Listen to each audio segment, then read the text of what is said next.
again, we're beginning to discover why the old adage of, eating whole, fresh plant-based foods, and some of the dried ones as well are good. Some of the canned ones are good. Is actually better for our health. A lot of it has to do with our gut microbiome. There's so many other reasons as well, but because the microbiome has become part of the modern conversation, the lexicon, I think it's important to point out that this is not difficult. It's pretty easy because the foods that are good for our gut are all around us. As we become more polarizing, and I say we, sometimes on social media, there's very polarizing messages. This food group is bad, this one is good. I love that you talk about that you can find healthy foods in the middle of the grocery store, not just on the perimeter. And I think for a lot of individuals, helping them understand that thankfully 4 years ago is behind us, but looking forward, we want to ensure that we are remaining as healthy as possible and that we do have some control over this in terms of food choices. Dr. Lee, always a pleasure to have you on the podcast. Welcome back. Thank you very much. It's a pleasure to be here. Once Absolutely. again. Yes. Definitely a fan favorite on the everyday wellness community. I would love to talk about the interrelationship between the health of our microbiome and body fat as it relates to metabolism. I know that for many individuals, and especially, for those of us that trained in the 1990s, early 2000s, the microbiome has really exploded in terms of how influential it is on our bodies and systemically. But I thought it would be interesting to kind of weave this connection together, maybe helping to reinforce why nutrition is so important vis-a-vis the microbiome and our metabolism. Great kind of gateway to walk through to talk about a lot of exciting things. Look, microbiome is now kind of I wouldn't even say it a buzzword. It's part of the vocabulary of health. And it's a good thing too, because as a scientist and as a physician, I think that it's really important and exciting to see when new discoveries become part of the mainstream of thinking and of conversation. And it's really from that point of view, I want to just give a couple of examples of how important the gut microbiome is. So, for example, in 2017, helped to organize a conference in Paris about cancer, and we wanted to bring together. It was called Beyond. What was it called? Like Beyond Cancer, Beyond Drugs, or something. It was a cancer meeting in which we didn't allow you to talk about chemo and didn't allow you to talk about newfangled therapies. And so when you remove all that from a credible cancer conference, what do you got? You got mental health, you've got diet, you've got exercise, all the things that are important to patients. Well, enter the microbiome. And there was at the time a research study that was about to be published the next week. And so it was under embargo. And embargo just means kind of like under wraps. It was kind of a secret, but we were able to share that information. And the most stunning thing that I learned that day was the importance of your healthy gut and whether you're going to respond to cancer treatment or die.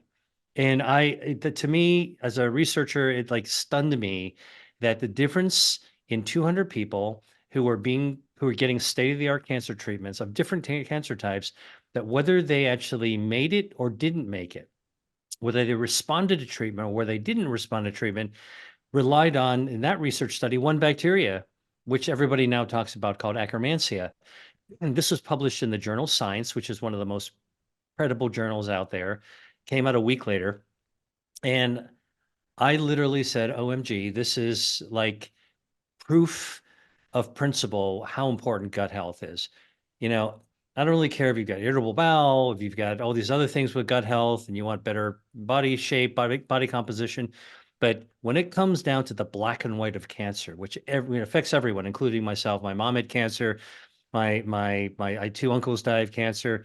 The reality is that like you pay riveting attention to it. Now, fast forward to just a couple of months ago, another study came out that again opened my mind yet again to the importance of the gut microbiome. And I hope I'm getting I'm getting people's attention talking about this as just the intro to dive into gut microbiome and metabolism.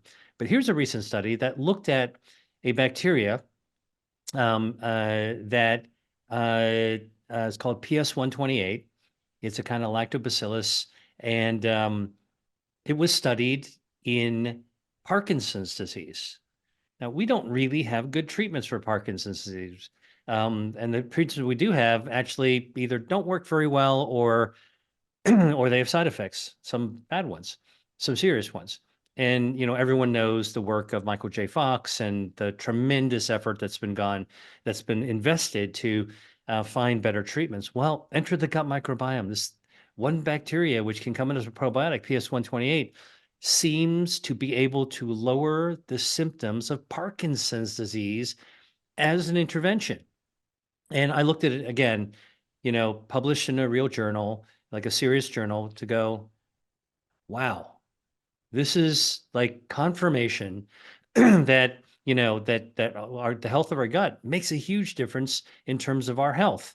So if I haven't gotten their attention yet, I'm talking about the gut microbiome, healthy bacteria. I'm talking about life or death with cancer, and I'm talking about a neurodegenerative a disease that up until now we didn't think there was really much of a path forward, and addressing our gut health makes a difference. And so this is actually the reason why I'm passionate to talk about this subject with you as to kind of get into the material. But I think for a lot of individuals, the concept of the gut microbiome is so intangible. So having those concrete research examples can help many people understand that although they cannot see it, that it is something that's incredibly important. And I want to kind of jump back and talk specifically about Akkermansia. I just interviewed Dr. Colleen Cutliff, and so this is kind of her area of expertise, is the Akkermansia and the gut microbiome.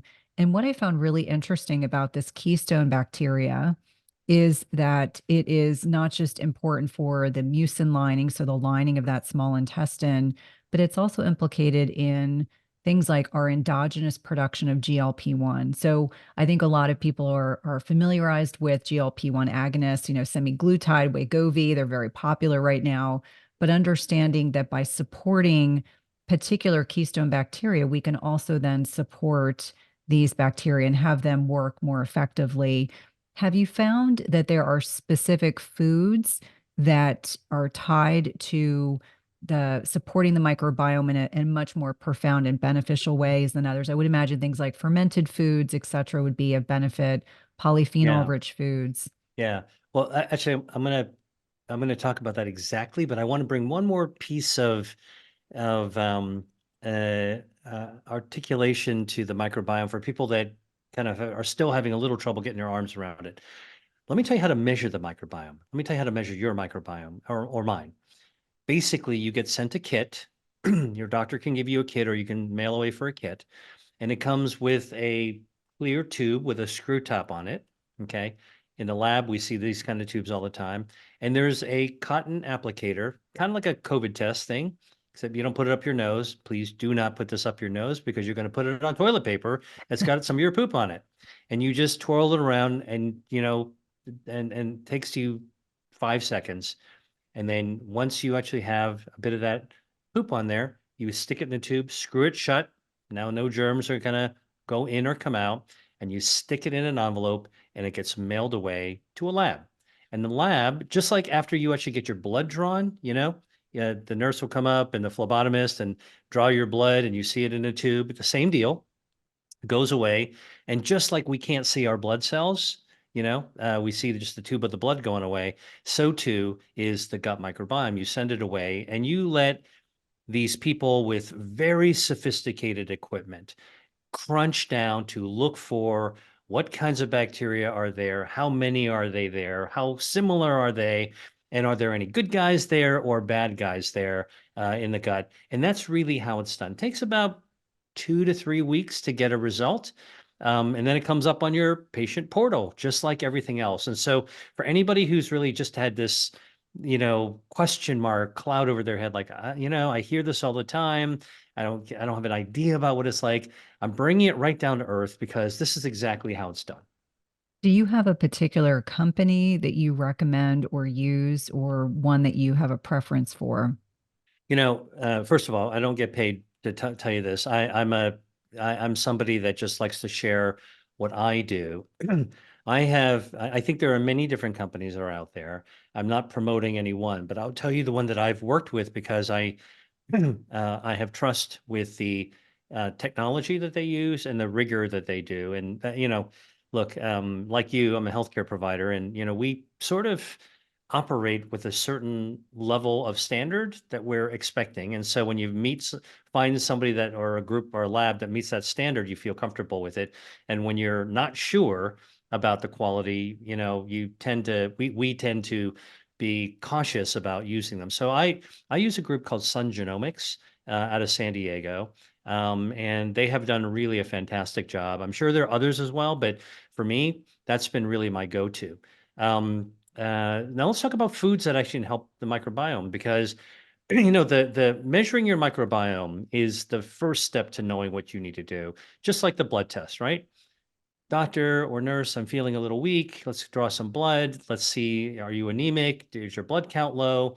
If so, what can we do with nutrition? What do we need to give you a blood transfusion to tank you up? This is part of the modern vocabulary with the microbiome is we have to measure first to know where we are, and then we can actually make a decision about it. So one thing I would actually just communicate about first, so we're talking about the measurements first, and the diseases as well, is before you just jump around and start buying probiotics, because this is where people get confused. I would say if you have a serious interest in your own gut health, go ahead and get it measured. Check it out. Ask your doctor. A gastroenterologist should be able to do it, or do research online and find a place that is well reviewed and credible. As I mentioned, I use Sun Genomics, but there are many others, and get it measured. Know where you stand. All right. That's the first thing. If you're going to sell, if you're going to figure out what you need to do to sell your house, right? Get it appraised. Take a look at what you need to do before you actually invest any money in. That's my recommendation. In order to be able to address problems, and then also to know where you're good, because you're probably going to be good in some areas. Get credit for the things you've already done before you start reaching for the stars. Okay. Now, having said that, let's talk about food, because the things that we can do every single day with or without a microbiome test, like I appreciate when people are biohackers and they want to know everything about themselves. But many people, myself included, like I don't need to know what's happening every second. Okay. But I do want to do things that are good for me on a regular basis. And this is where food comes in. So if you want good gut health and good metabolism, with good gut health, you want to eat foods that are either giving you healthy bacteria, and you get fermented foods. So what are some fermented foods that you can get in any grocery store these days? Yogurt. Okay. And I want to come back to yogurt in a second. You can get kefir, which is a kind of a fermented dairy product. You can get sauerkraut. You can get, which is fermented. You can get kimchi. In a lot of places now, they'll have jars of kimchi. Or you can certainly go to an Asian market to get kimchi. Um, those are all really, really good for because they contain natural bacteria. Now, I know this might sound a little controversial, but because I talked about yogurt, which is a dairy product, let me talk about cheese. Because what researchers are finding that is quite surprising is that um, the epidemiological studies are showing that cheese isn't as heart harmful as we used to think it is. In fact, it's actually pretty good. There have been studies that have shown eating cheese can actually lower the risk of cardiovascular disease. Well, that on the surface didn't make sense until we're now beginning to rethink the fact that most cheeses are fermented dairy products and fermented with bacteria. They are probiotic foods. And in fact, we know that Camembert, we know that Parmigiano Reggiano, the Italian stuff, the good stuff, they're fermented with lactobacillus and other types of bacteria. The mold in a cheese that goes in a cheese cave, the blue cheese, the taste, the wonderful taste, if you like cheeses, that's all because it's been fermented. Okay, when you eat cheese, you're seeding your own gut with healthy gut bacteria. All right. And amazingly enough, when cheese makers over thousands of years have figured out how to do this, they figured out how that the good bacteria in using the cheese making process outcompete, get rid of all the bad bacteria, more good than bad. There's no drug dealers in the neighborhood. There's only good citizens in the neighborhood. And yes, you do need to be careful about eating too much cheese. I'm not endorsing or telling people to eat cheese. I'm just telling you it's another product that's actually got probiotic properties to it. Okay, now that's eating the bacteria. But just like you have a dog or a cat or a bird or a goldfish, if you're actually keeping a pet, and think about our healthy gut bacteria as not one pet, but actually, I don't know, 39 trillion pets that are inside our gut. And by the way, just to also bring it down to reality, like people go, well, like where's it in my guts? Is it in my stomach? Is it in my esophagus? Where is it? Most of our healthy gut bacteria lives in our colon.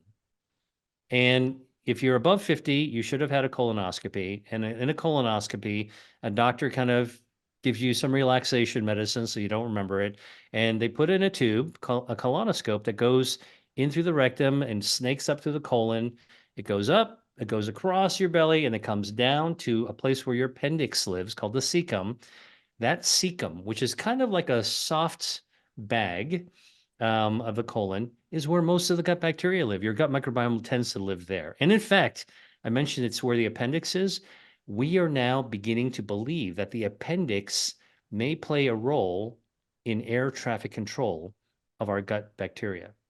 So don't whip out your appendix anymore. And I think in the future, surgeons are not going to be taking them out quite as quickly. Okay, so when you eat good, healthy gut bacteria, that's where it actually sits. The healthy gut bacteria seeds. It fertilizes that garden in our colon, right where that soft part of the colon, the baggy part called the cecum, right where the appendix is, and the bacteria grow there. And that's the good, healthy ecosystem. But like a pet, you got to feed your pet. You have a dog. I mean, come on. If it's dinner time and you haven't given Fido the kibble, you're going to get the barking. Okay, they're going to follow you all around, and they're going to start rooting into the pantry.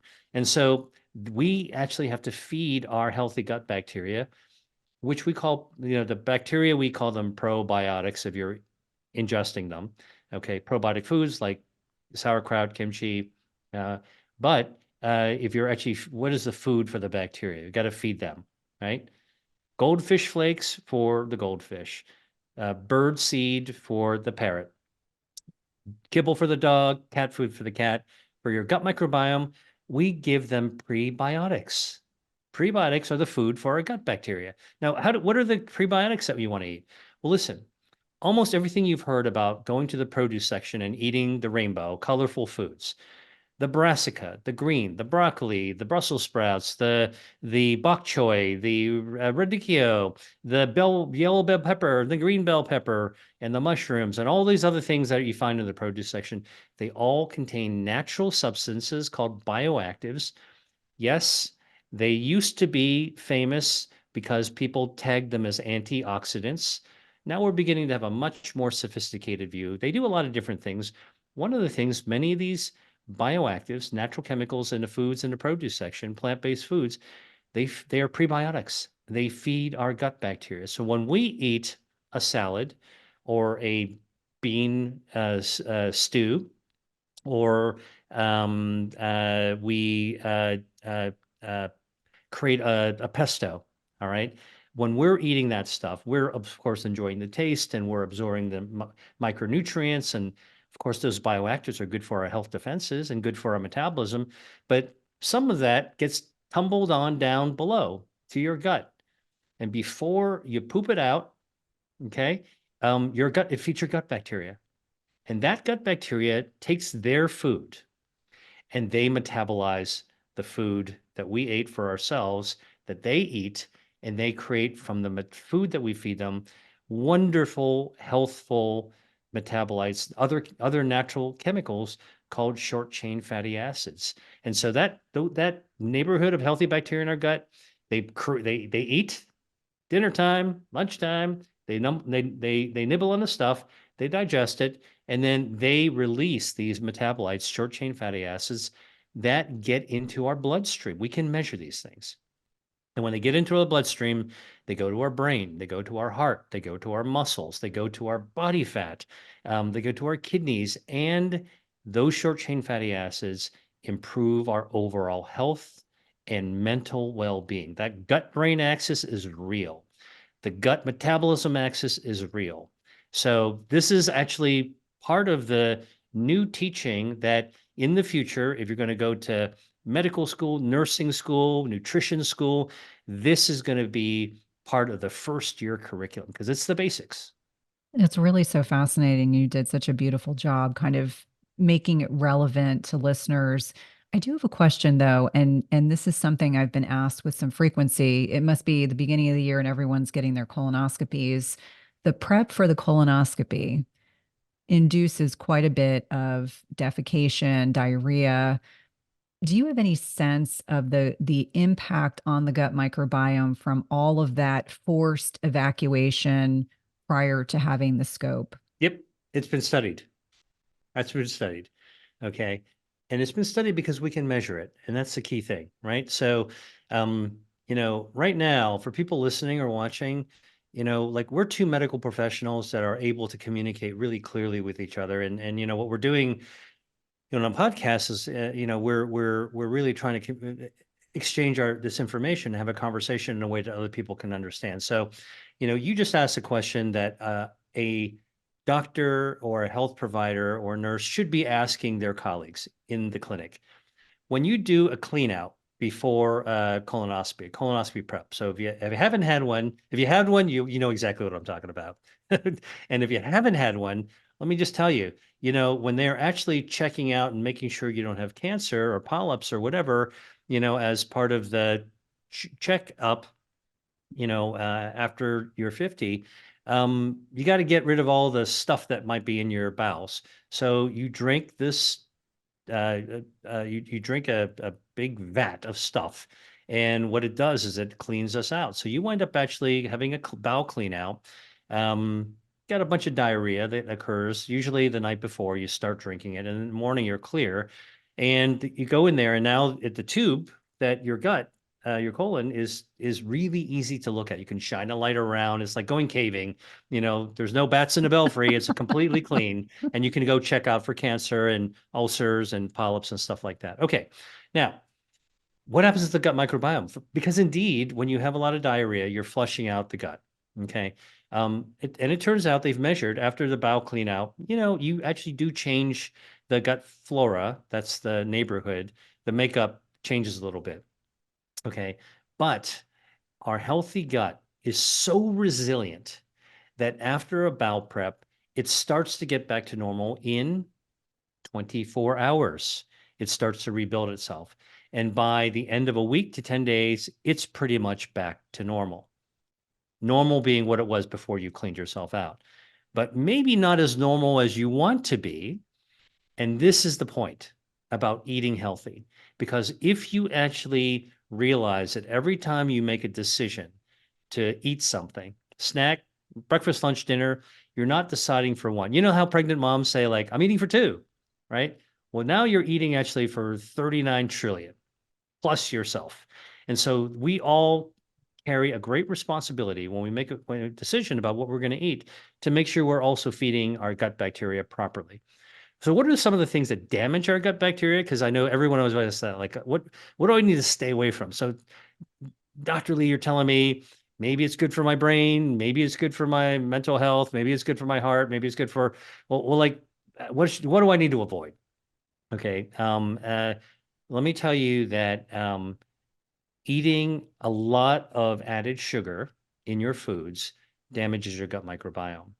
We don't know exactly how or why.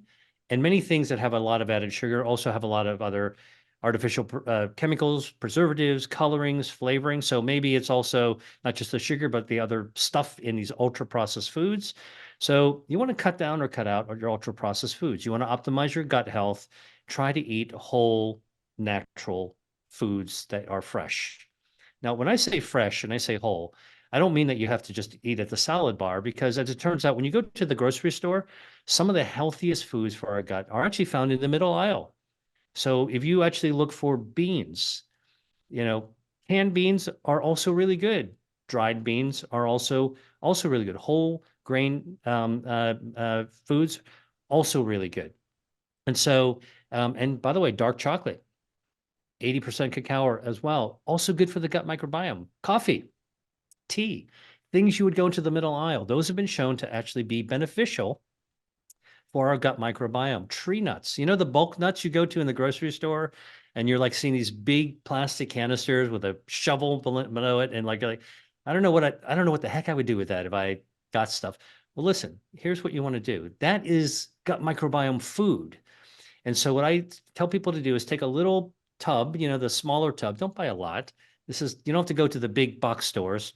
Buy enough in a little plastic tub, and get a mix of the nuts, the tree nuts you like: macadamia, cashew, pecan, almonds, walnuts, you know, and mix them up, buy it up, and then bring it home. And like, that's much better than buying the pre-seasoned nuclear colored stuff that you have to rip out of a bag that might taste great, but it has a lot of chemicals in it. Buy the fresh stuff. I like to cook, so I'm just telling you, spread it out to a cookie sheet. Either put a little bit of, dribble a little olive oil on it, salt if you like it salty, and just roast it. Okay. Or you could put it into a cast iron pan and just roast it by moving around. Just does not take long at all. And then you have your own nut mix, which you can then start adding things to it. Dried fruits, pieces of dark chocolate. And now you've made yourself a healthy snack that you might not have otherwise realized feeds your gut microbiome, helps your overall health. And, you know, by the way, listen, what did we all come out of around the world as humans, you know, like 4 years ago, is the great pandemic thing. That made everybody realize how important our immune system is, if nothing else. Okay. Immune system suddenly like became another part of our vocabulary. Look, forget about the pandemic. Let's talk about the common cold. Let's talk about the flu. All right. Nobody wants to get sick. You want a good, strong, healthy immune system. Your gut microbiome, healthy gut bacteria, live inside the tube of the gut. Okay. They're inside the garden hose of your gut. In the wall of your gut. Okay. So imagine if you took your garden hose and you just cut it with a pair of garden shears. There's a wall. All right. Our immune system, 70% of our immune system is found inside the wall of our gut. 70. All right. That's not what they taught me in medical school, but that's actually the case. And so our gut bacteria talk directly to our immune system. And a good, healthy bacteria system, good microbiome, means a good, healthy immune system. And so if you want to be just generally immune healthier, uh, uh, make sure your gut is healthy as well.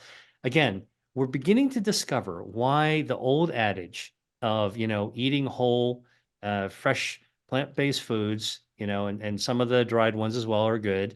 Some of the canned ones are good, is actually better for our health. A lot of it has to do with our gut microbiome. There's so many other reasons as well, but because the microbiome has become part of the modern conversation, the lexicon, I think it's important to point out that this is not difficult. It's pretty easy because the foods that are good for our gut are all around us. It's nice to connect with people who have sort of an intelligent view towards intermittent fasting and actually everything that encompasses, because it's so easy, I think, for people to get trapped in kind of a little box of a trend.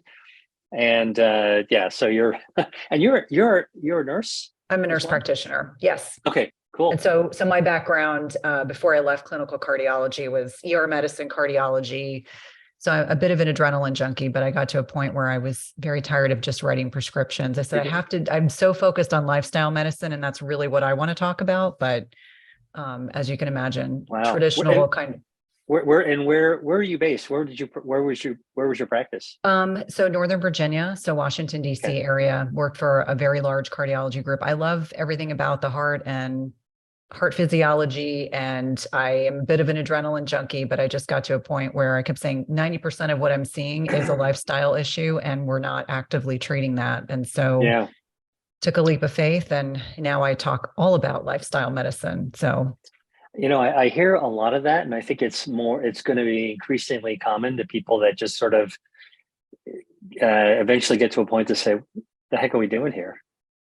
Well, because I mean, I'm in the midst of writing a slide deck for a talk that I'm giving next month, talking about essentially insulin sensitive obese individuals. And I was saying to my husband that that's such a small cohort of the population that really understanding that if we don't change what we're doing, I can't imagine what my children's generation and their children are going to be dealing with, because it's so unusual now to see people who are metabolically healthy. It really, I mean, obviously we're outliers, but when I'm talking to individuals, it's like the common frame is, and I know that you talk a lot about this in the book, the kind of processes of how people go from being healthy to breaking their metabolisms to being in a point where they're no longer metabolically healthy, and how to kind of work around that.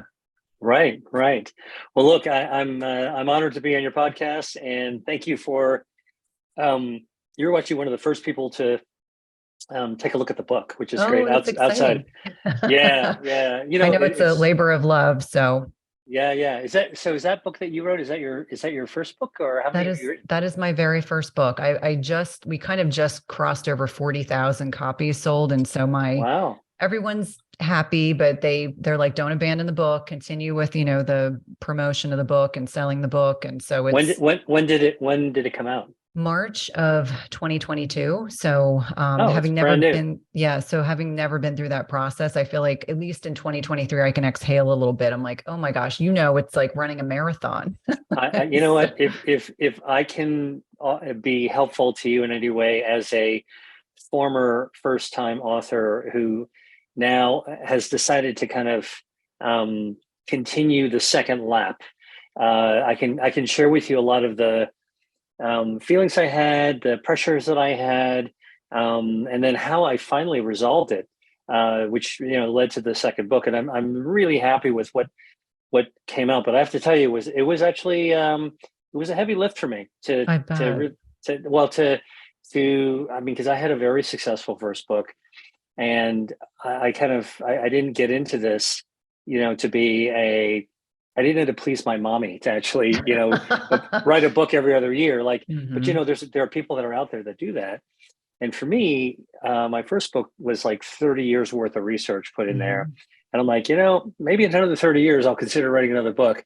But the forces that be, kind of convinced me, or I should say, convinced myself that, what, there's actually a sequel to this that people really need to hear about. And as you know, from having reviewed it, it dovetails with a lot of current conversations. So that's kind of how I decided to, climb up to the diving board and jump off again. Well, it's reassuring to know that, because in December, I was talking about a program that my team and I were putting together, and my lit agent said, I think that's your second book. And I was like, oh, I'm not ready to write a second book. I'm really not ready to write a second book. My husband felt like a solo parent for 6+ months. Who's your lit agent? Well, it was Anna Petkovich with Park and Fine, but Anna left. So it's now Celeste and Sarah. Oh, okay. Do we have the same people? Well, yeah, we have the same people. Yeah. And then I'm like looking to see who your publisher is. Hachette is, or Balance, as they call themselves now. Who did your book? So Avery, which is part of Penguin Random House. And right. The irony is, I was completely naive to the whole process. In my mind, I was like, of course it's going to be a bestseller of some kind. And what I found is, even though I sold 11,000 copies the first week, because I was a new author, they were explaining like it can be arbitrary, like they don't like your title, they don't like you, they don't like the cover. There's so many factors that come into play. And they said 11,000 is certainly respectable, but you probably, as a new author, how did they explain it to me? You probably needed 15 or 20,000. And I said, I had no idea. I was kind of naive going into this. I didn't realize. It's, by the way, we definitely should reconnect. Shoot me an email afterwards, or send me a text, and let's reconnect afterwards, especially since we have the same agent. Yeah. Because like literally Celeste came to me afterwards, and she's become a really good friend of mine. But after my first book, she pounced on me, basically said, all right, are you ready for your second book? And I'm like, you know what? I'm just starting to breathe oxygen again. So like I felt like I surfaced after the first time ever I went scuba diving, and now like someone's telling me to get back in the water. I'm like, wait a minute, I'm gonna have a margarita here. Yeah. But I will tell you that there was a process I underwent, and actually the second book wound up being a lot smoother for a lot of reasons. But I have no idea, because I only knew you through 777 in terms of the podcast, Ash Sandberg, but who are really good, by the way. But the other thing is that I wound up when I launched my first book, I had zero social. I only had Facebook, and the people on my Facebook were my real friends. Like I had like 30 of them. Yeah. And so I had to build everything from scratch. I had to learn. Oh yeah, it was so overwhelming. But I did wind up actually creating, and we can talk about this another time too, but about 2 years ago during the pandemic, in the beginning of the pandemic, I had this idea. I'll launch a online course. And I like to teach. I used to teach. I mean, it sounds like you've done a lot of teaching and lecturing. I mean, look, medical professionals, what's the highest thing that we can do is to go out to teach, right? And I wound up putting together at the beginning a ragtag team of people that were so awesome that they were able to help me figure out how to script tape an entire course out of my house with no agencies, no big subcontractors. We figured out how to get it uploaded, connected to, like a payment process. And then, I had a bunch of young 20-year-olds helping me market this thing that, just took off like a rocket. And that actually is helping me with my second book. So anyway, whenever you want. No, I would love that. I would definitely love that, because I actually told Celeste, now I know how to market a book. I thought having all these people telling me what to do. And actually I got more, because I used 777 and they were wonderful. I got more big press 6 months after the book came out. It was like all of a sudden the Lewis House, the Max Lewis, I mean, all those people just came out of the woodwork. And I was like, hey, where were you guys before? But nonetheless, It's all very exciting. So yeah. I'll do the podcast intro after. So okay. we'll cut all this out, but this is wonderful. Dr. Lee, it is such a pleasure to connect with you. I'm a huge fan. And I have to tell you, as I was telling you before, I get a lot of books to read for the podcast, but as soon as your new book arrived, Eat to Beat Your Diet, I read it immediately. Welcome. Thanks very much. It's a real pleasure to be here. And so we were talking before we started recording, and you mentioned that this book was easier for you to write than your first book. Why was it this book at this time? Was it out of the changes that have occurred in our lives over the last several years, coming out of the pandemic, but really talking about metabolism and ways and strategies that we can improve our metabolic health? Well, as a fellow healthcare provider by background, one of the things that I'm sure you can relate to is that we are trained in our education to really memorize certain aspects of science that get really applicable in treatment of disease, but not so much for prevention. And yet, as we go on, we start to open our eyes to the fact that many of these diseases could be prevented in the first place. So as a scientist, as a doctor, as somebody who's, had a career as a communicator, my first book was really about unpacking the secrets of the body that protect our health. That's something I spent, 20 years helping to develop treatments to chase those diseases until I realized we should be preventing them in the first place. When I finished my first book, I really felt like there was a story that still was untold. And that untold story was not just about how do you protect your health, but how do you optimize it from wherever you are? And that's where metabolism comes in, because that is also, perhaps you'll also resonate with me on this. I know as a fellow healthcare provider, is that, I think most doctors and nurses can talk about metabolism, but not so differently than how the average person can talk about metabolism who doesn't have a medical background either. We all make certain assumptions that seem like they should be true, but may not actually be true. So I decided to write a sequel. And that sequel is called Eat to Beat Your Diet, which is a trick title because it's not a diet book. It's an anti-diet book.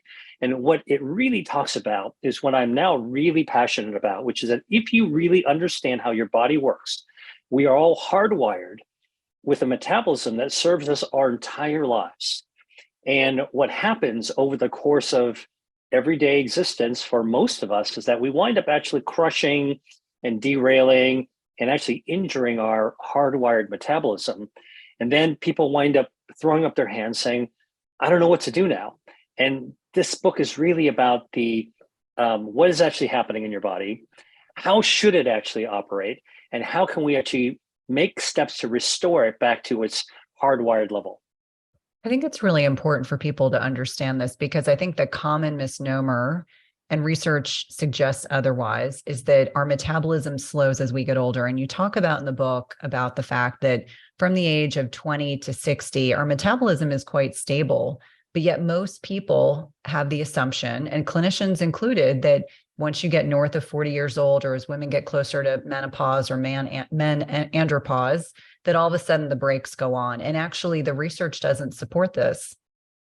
Yeah, that's right. One of the things that I as a research scientist, I live for jaw-dropping moments in science, right? I mean, that's basically whether you're in a lab or you're doing clinical research, what every research scientist actually tells the tale of is like, I was doing this and then this discovery happened and this light bulb went off and I'm like, geez, like if this, then this must be true. And it's exciting. I mean, so my passion for metabolism was truly ignited, set on fire, really just about 2 years ago, while I was in the middle of writing this book and asking questions about metabolism, when a discovery was made, which has really changed the way that we understand human metabolism. So here's where the research study.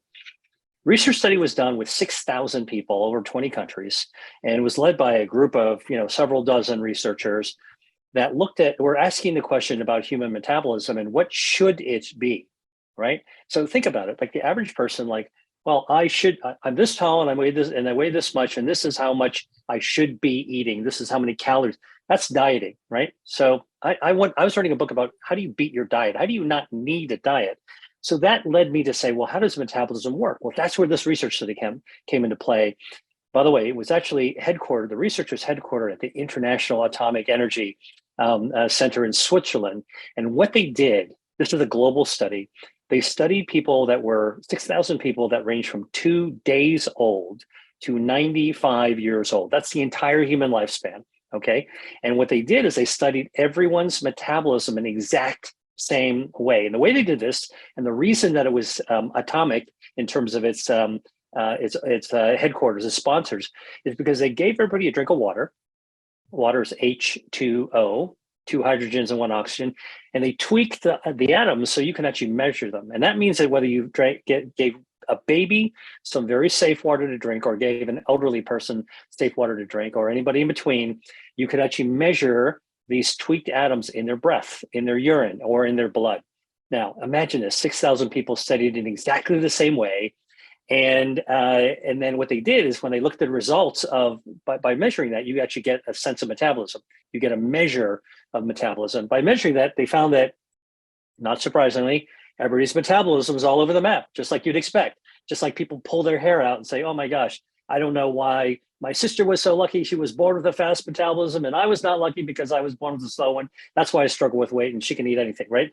That's the standard kind of trope that it's a myth. Really, and it turns out to be an urban legend, because when they looked at all the data and it was all scattered, they did one ingenious thing. And this is something that really, I think, modern technology allows us to do. They were able to develop an algorithm that removed from this data cloud the effect of excess body fat, based on the body size, based on the sex, based on everything else.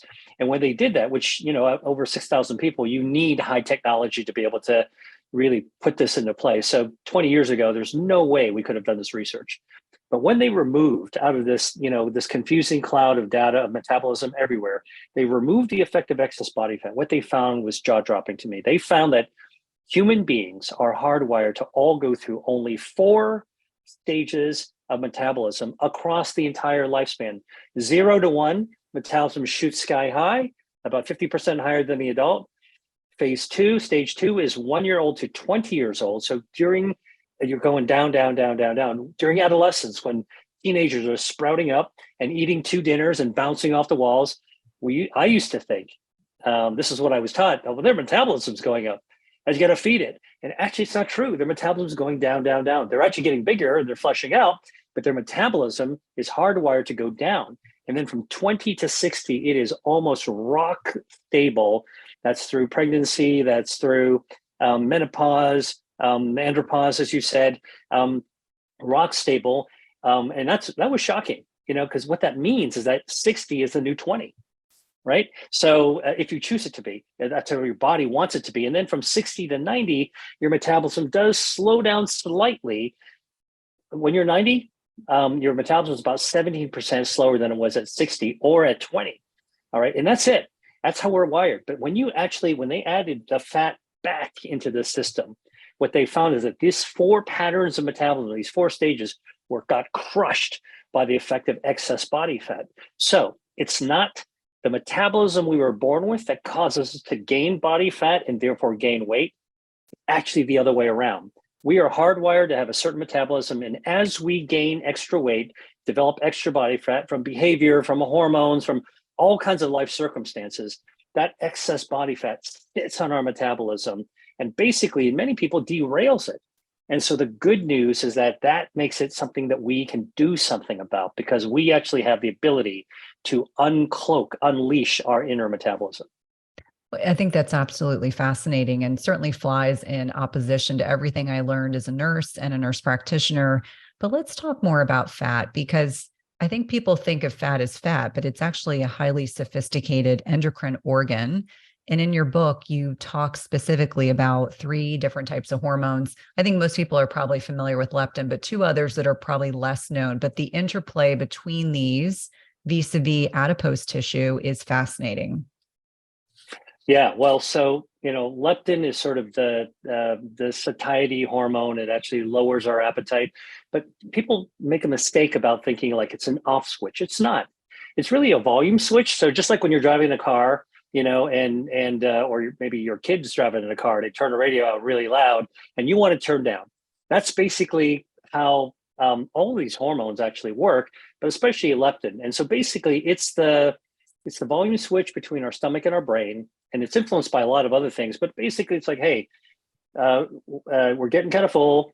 Time to slow it down. And if you eat slowly, and your stomach actually and your body fat actually produces leptin, it signals to your brain. It's kind of a text message to the brain that says, hey, slow it down. And that's why, if you gobble down your Thanksgiving dinner, all right, and you wolf it down, you'll eat 2, maybe 3 servings, and you're going to feel like crap afterwards. I mean, we've all done it, all right? But if you eat slowly, and, think about how in the Mediterranean, they tell you, or in Asia, how they tell you to savor your food. Eat smaller quantities, enjoy it, eat more diversely. When you eat slowly, that text message has a chance to be sent to the brain. The brain is able to slowly reach over to the volume button and start to tweak it a little bit so that it is actually happening at the right time.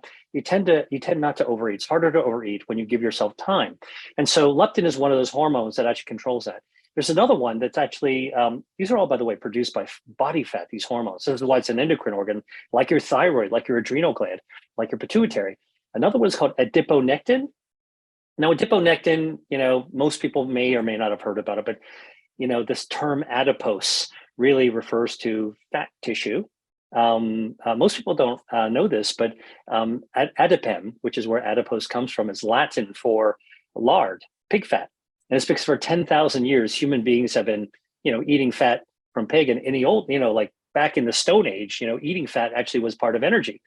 And that's the other key thing that I write about, which is that we should not fear or we should not fear fat, nor should we actually hate it. We should respect it, and we should tame our fat. It's like that German Shepherd. When it's a really nice shepherd, like you love your dog, but when there's an untamed dog, like it can be nasty, right? Like just hard to live with in the house and hard for anybody to visit your house. Same deal with our fat. You want to actually have a well-controlled tame fat. So adiponectin, which is also made by fat, actually is, by the way, one of the, it's a hormone in the blood that is present like 1,000 times higher than most other hormones in your body. You know it's important because it actually is part of our metabolism that allows our cells to absorb fuel. And so when adiponectin is high, it basically allows our cells to be very sensitive to insulin, which is the hormone that allows us to absorb energy, glucose and other forms of energy from carbs, et cetera, into our cells so that we can power ourselves. It's kind of like the it's the fuel nozzle that allows our car engine to actually work. So so that's a very important hormone to recognize as well. It's actually really good. Some foods can actually, turn up, turn down, leptin, turn up or turn down adiponectin. And then one other one is called resistin. Now, resistin does exactly what it sounds like. It resists. And just like the rest of our body's a bunch of checks and balances. They're not on and off switches. And, for people who tend to follow diets, my book is an anti-diet book, but people who tend to follow diets, they're all into, all in or all out, and that's basically why you yo-yo all over the place. Bottom line is that our body's a bunch of checks and balances. It's a gigantic yin and yang. And when adiponectin is absorbing energy, you sometimes need to create a little resistance to counter it. You got one foot on the gas pedal and one foot on the brake. And that way you can make the whole trip that way. And that's really the trip of our metabolism is gas pedal and brake, and these kinds of concepts are really important. The fact that our body fat makes these hormones that control our metabolism means that we don't want to get rid of all of our body fat. You don't want to cut it out, suck it out, artificially burn it out. Nor do you, like a big deal right now is actually to use drugs to interfere with that text message to your brain so you don't even feel hungry. That's like smashing with a hammer the fuel gauge on your car. You have no idea if you need more fuel. To me, I think that what we want to do is respect how the body controls our metabolism. Metabolism is all based on fuel. Fuel in your body is like fuel you run in your car. Well, because you talked about this, I'm actually going to ask your opinion about semaglutide and Ozempic. These are these new drugs that are out that are interfering with this communication so that people feel satiated. They don't want to eat as much. Maybe they get a little constipated. It slows their gut motility. What are your personal feelings, or are you prescribing these drugs for your patient population? Yeah, well, so look, first of all, as a medical doctor, as an MD, who's actually been involved with developing new biotech drugs for cancer, diabetes and its complications, and also vision loss, among other health conditions. I'm a big believer in using the right medicine for the right situation and the right person at the right time. I totally understand that there may be dire situations in which a prescription weight loss drug could be exactly the right thing to do for a patient. What I think is that our body is complex enough and hardwired in wonderful ways that unless you're in that dire position, reaching for that prescription drug, or as a doctor, writing that prescription drug, often at the request of the patient, is just not the best way and probably not the right way to do it either. I think that, if you think about it, like we live our lives without medication. We have to eat, we have to move, we have to sleep, we have to manage our stress levels. All those things are important for keeping us healthy. And there are times when we actually need assistance. And sometimes you need to supplement whatever your body can do. That's the role of supplements in my body. It's topping off something that you can't get or you don't get enough of. And then once you go beyond that, look, pharmaceuticals are life-saving. If you take a look at how people lived to 40 years old, 100 years ago.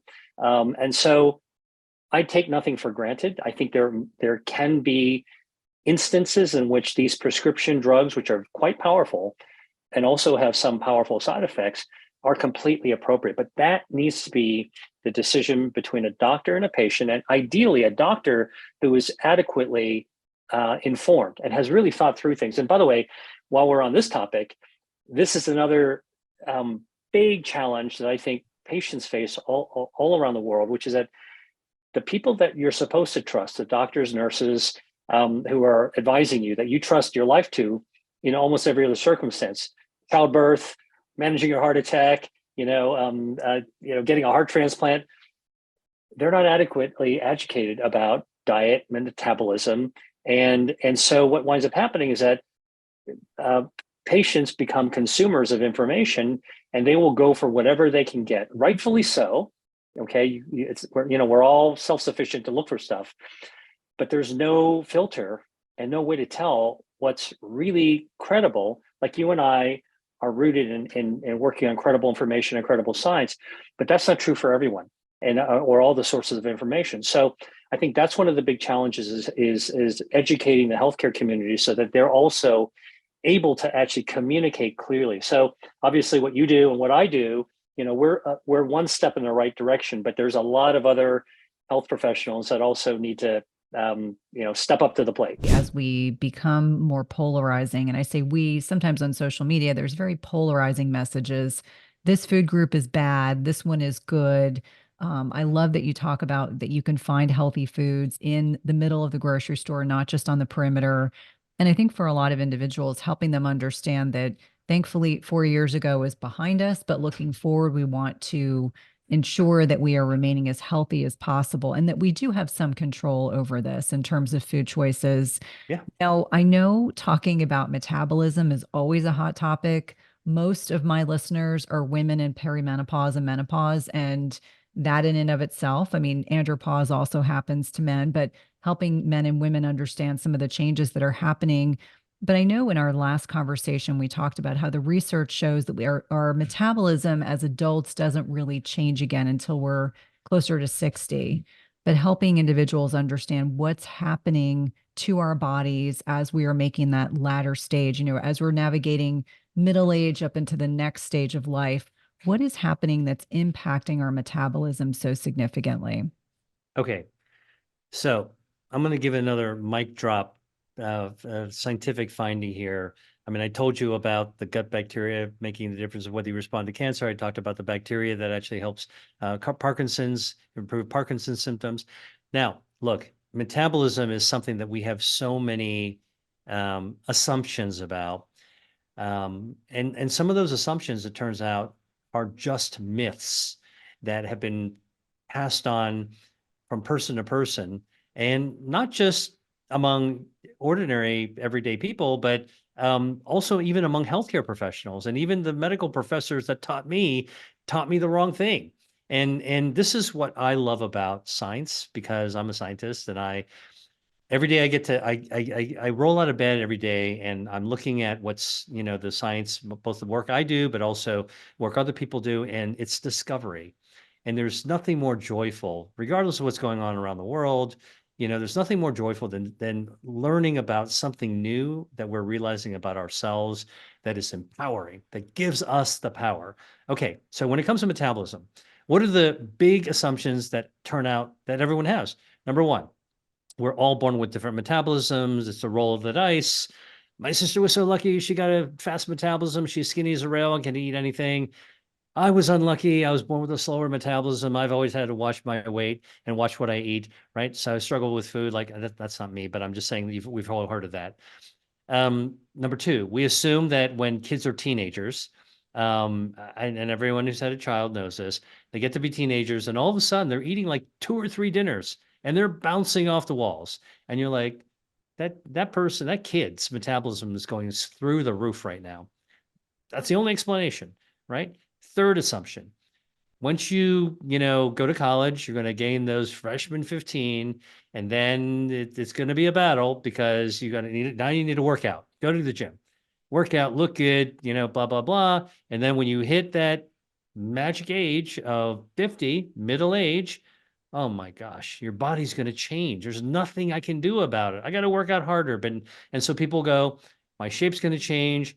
I got to adjust my expectations. I'm not going to be able to wear this stuff anymore. And people throw their hands up because they're like, there's not much to do. All right. Turns out all of that is wrong. Everything I just said is not quite correct. And here's the deal. Metabolism is hardwired in our bodies. Our metabolism starts forming when we are still in our mom's womb. And that makes a lot of sense. Like our hearing, our sense of taste, our brain, our heart, all is formed, our heart functions all formed when we're in the womb and we're born. We are like little Hershey's Kisses. Boom, boom, boom, boom, boom. We're all the same. We're all created from the same blueprint. And so our metabolism is more or less the same. Now, of course, there are some rare diseases, unusual diseases that do take people off the main grid. But I would say for the most part, we're all born exactly the same way. Now, but the moment we actually start living real life, using energy, taking in energy, burning our fuel that we're eating, and I'm talking about like childhood. I'm talking about what mom and dad fed us. Like that's when our metabolism starts to be different from one another, right then and there. It's like Cynthia, if we were to buy the same laptop, and you go to your computer store and I go to my computer store across the country, we pull out the same model out of the box, plug it in, charge it up, and boot it up. That operating system, which is the metabolism of the laptop, is going to work for you the exact same it works for me. But if I'm pounding on my computer because I'm writing my next book and oops, I spilled some coffee on it, and I took it on a trip with me and I dropped it. Okay, all those life experiences and accidents and little things that I might not notice are going to influence mine. You're going to keep your computer perfect on your desk and you're going to take good care of it. You're going to take the dust blower. Everything's going to be perfect. Listen, it's not going to be too long before my computer's metabolism is not going to work the same way as yours. This is actually what happens in terms of diverging people. Okay. Now, the other thing that happens is we're beginning to discover, so what does the hardwiring actually look like? What's the operating system look like? So a study was done and published at the end of 2021, and this is, I would call a landmark research discovery in human medicine, okay? And I'm reassured that we're still making these discoveries, right? If we knew everything, life would be no fun. And like we're at the end of the line, right? But I love the fact we're still discovering things. Okay, there's a researcher at Duke University named Herman Ponzer who worked with 90 other colleagues from 20 countries. And they wanted to ask a question. They said, what does human metabolism look like over the course of a lifetime? So they got 6,000 people from 20 countries, men and women, young and old. When I say young, I'm talking about 1 week old, baby, newborn, to old age, 90 plus years old. Okay. I think for most people, that's would be considered sort of the final chapter of life. Okay. And they studied their metabolism and everything in between. They studied the metabolism all in the same way. How do they do this? They gave everybody a drink of water. Whoa. What do you mean they give them a drink of water? Well, in the lab, we can actually take water, which is, everyone knows, is H2O. H is hydrogen, O is oxygen, and you can actually tweak it. Okay. You can tweak it so you can measure it.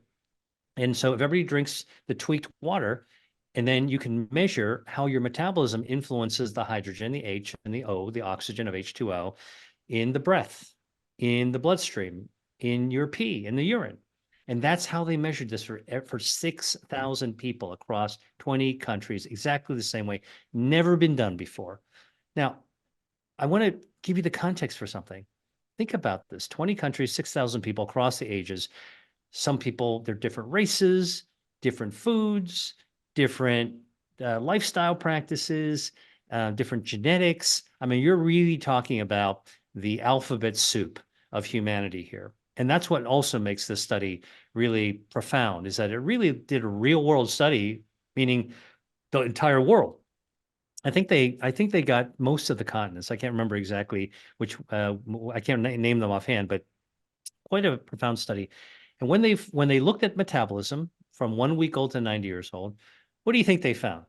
Well, the first results that they came out was the metabolism, human metabolism over the course of lifespan was all over the map. Everyone had a different one. There was no rhyme or reason. It was like, just like somebody threw paint against the wall. All right. Just like you'd expect, right? Just like, oh, there's some lucky ones and some unlucky ones.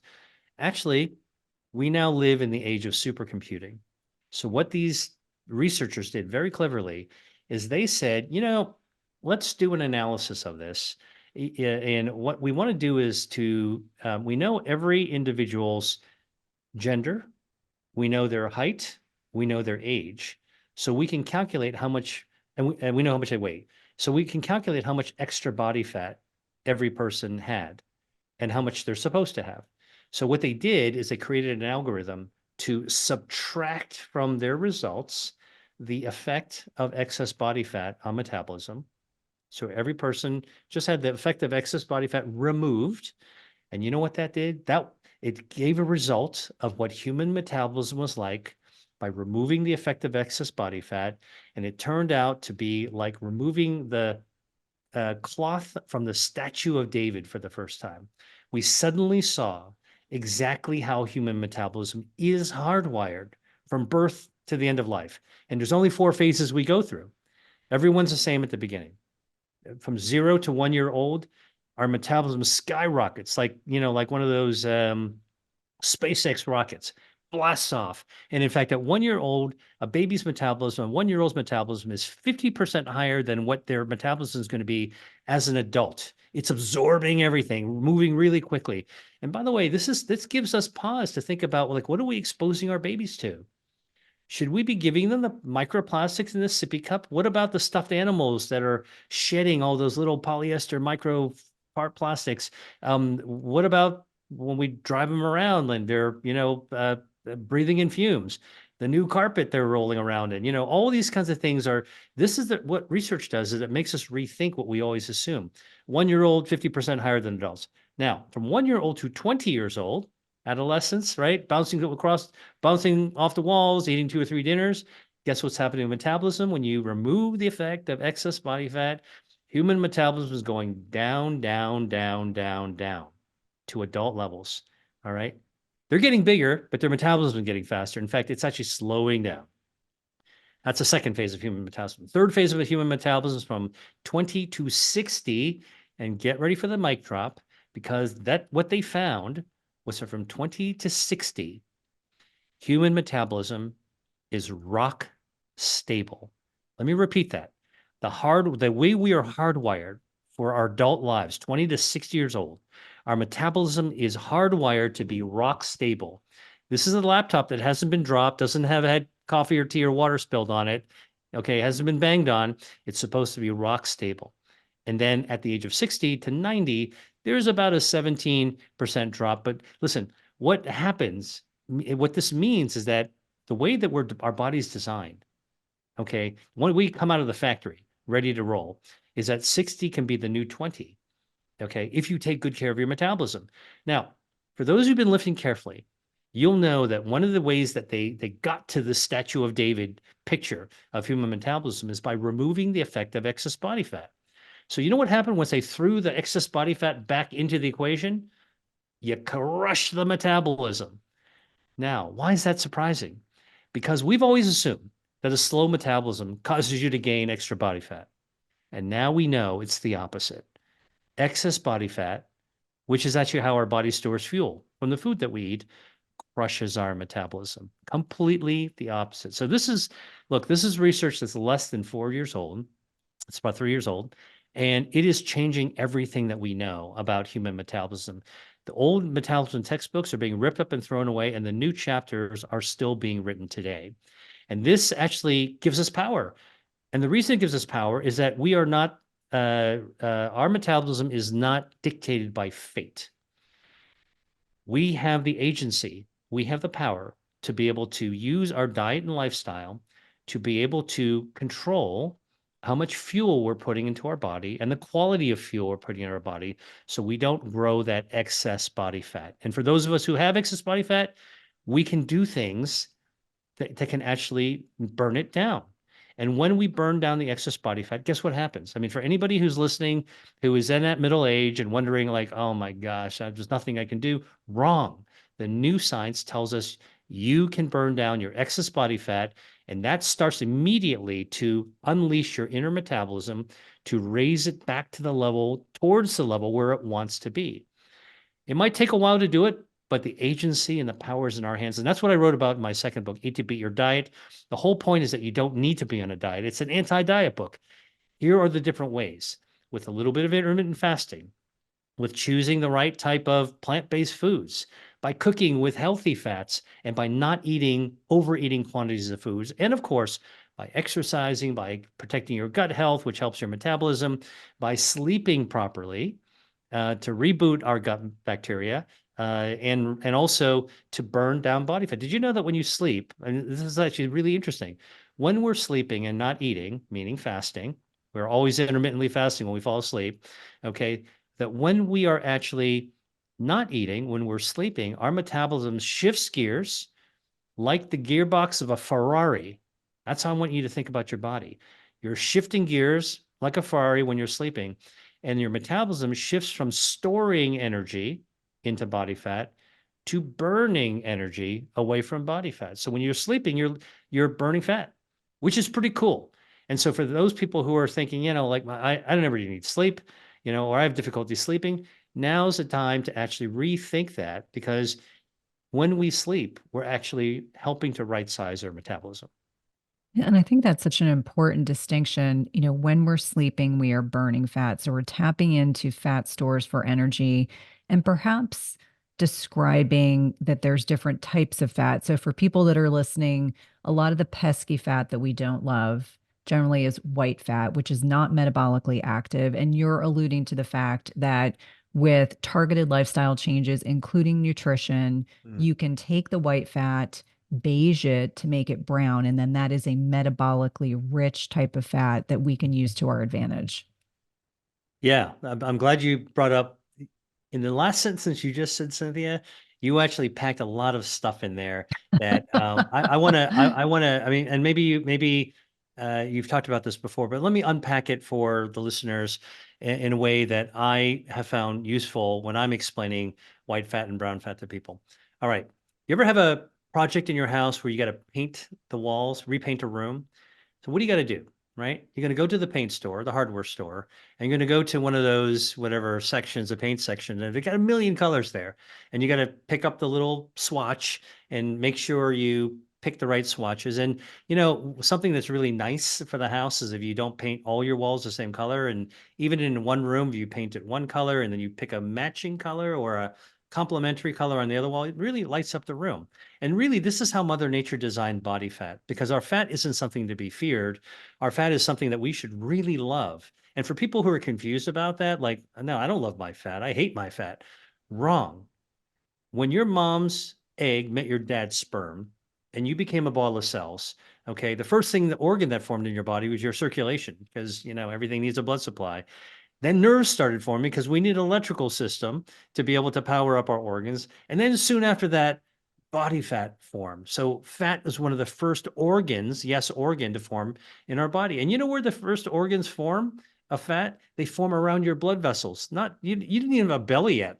Okay. You had no chin to double up. All right. And you only had blood vessels, a circulation. So fat forms like bubble wrap around our blood vessels. And the reason it formed that way is because our body fat formed before birth are the fuel tanks for the energy, the fuel that we'll eventually eat, which is our food.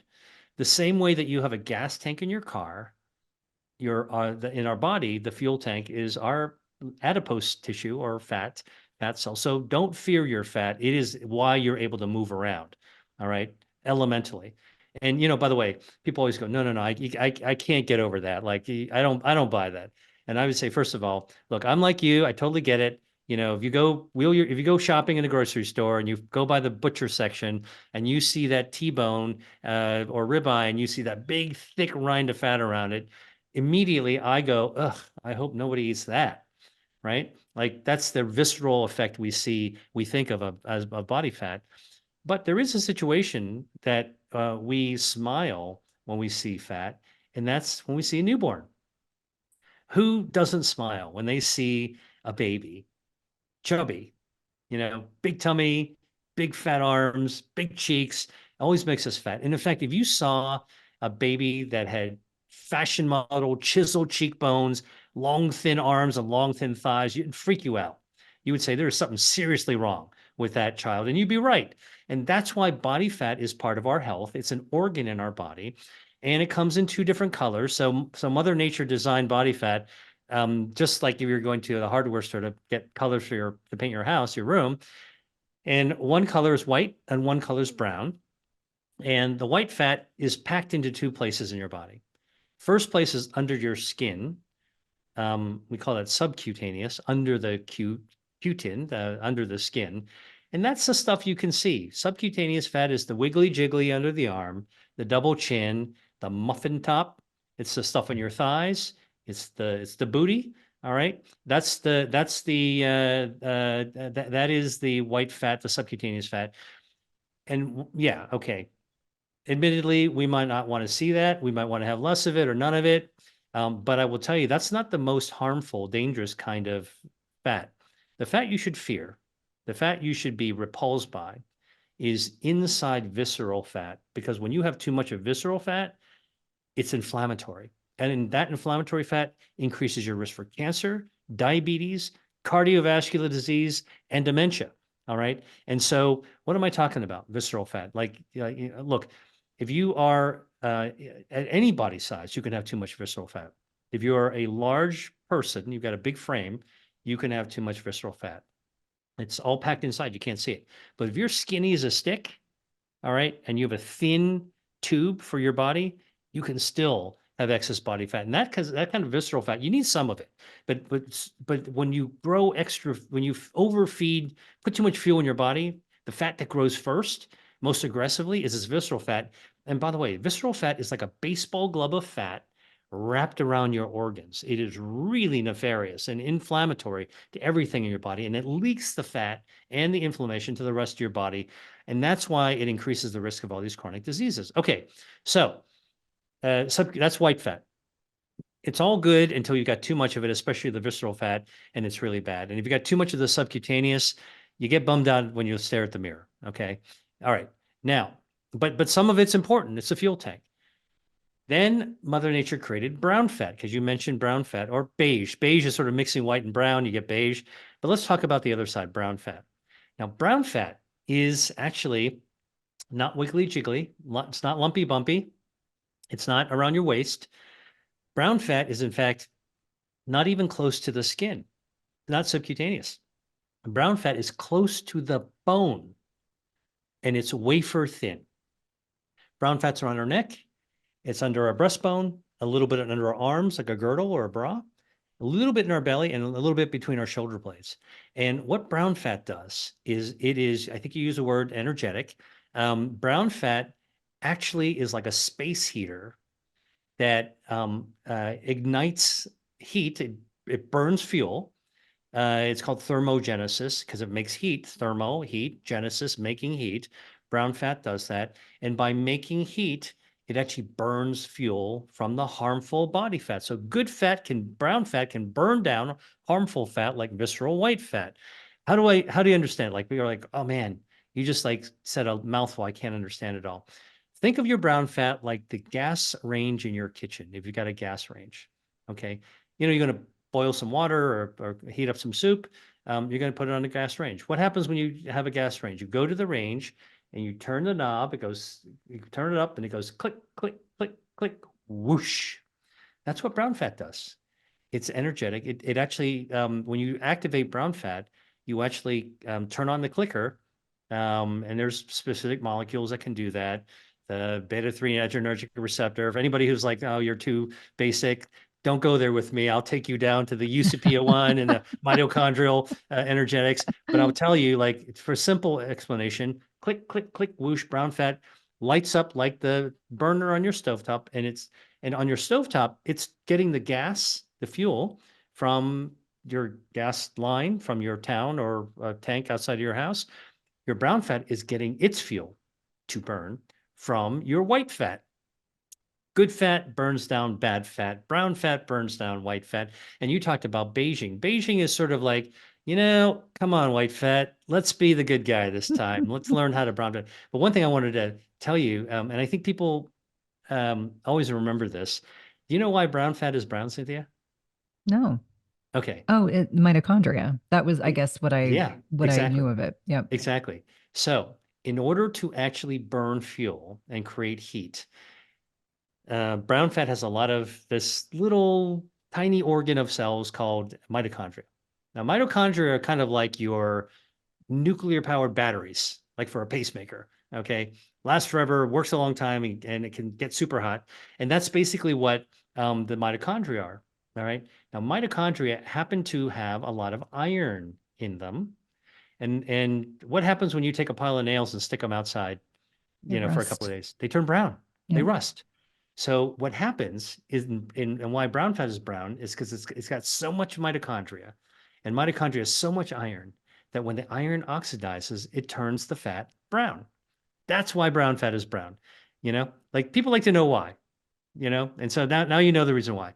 So you can eat certain foods to activate brown fat. Tomatoes activate brown fat. Dark chocolate activates brown fat. Brassica, like broccoli, activates brown fat.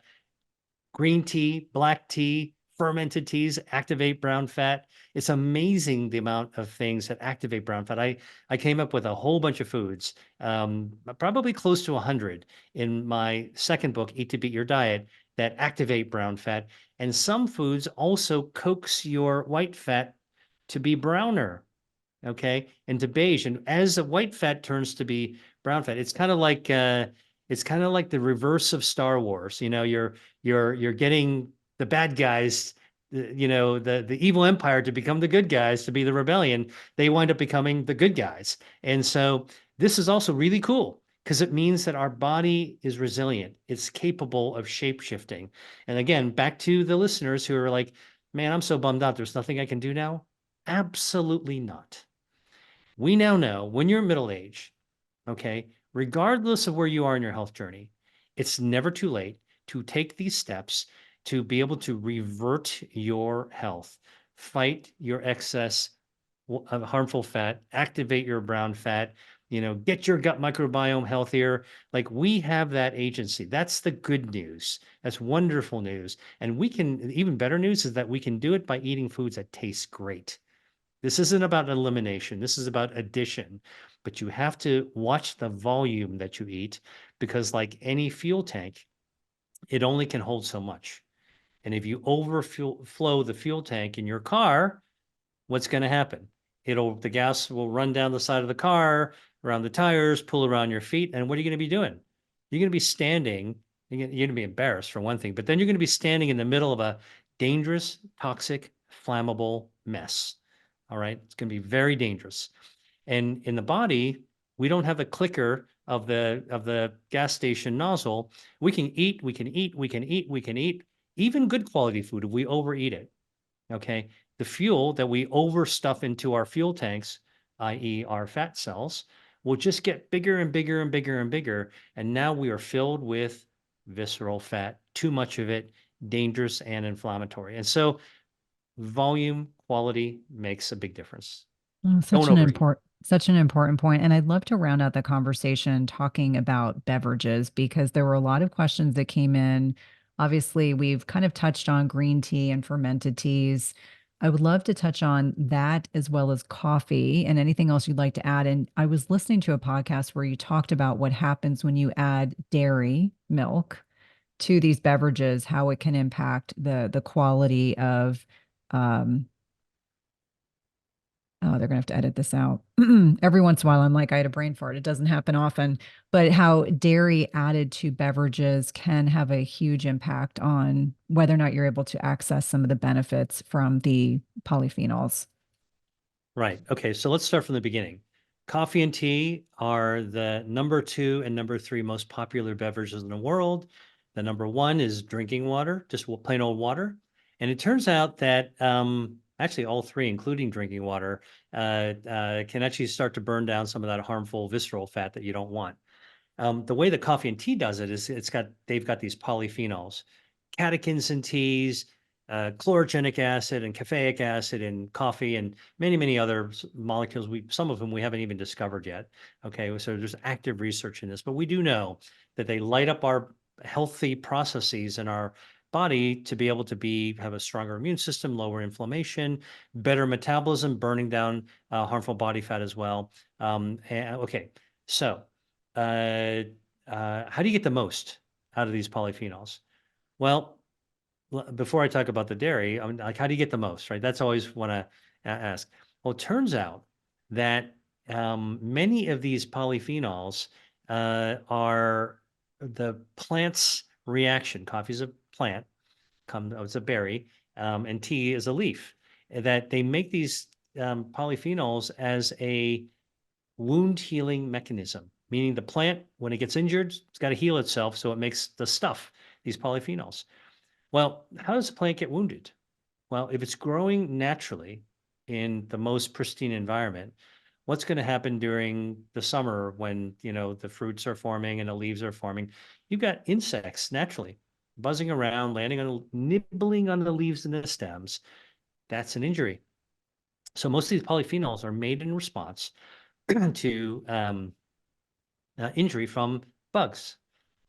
Excuse me, let you edit the cough out. But I will tell you that when you have organic tea or organic coffee, you're going to get more of the polyphenols. Okay. So that's how you get more.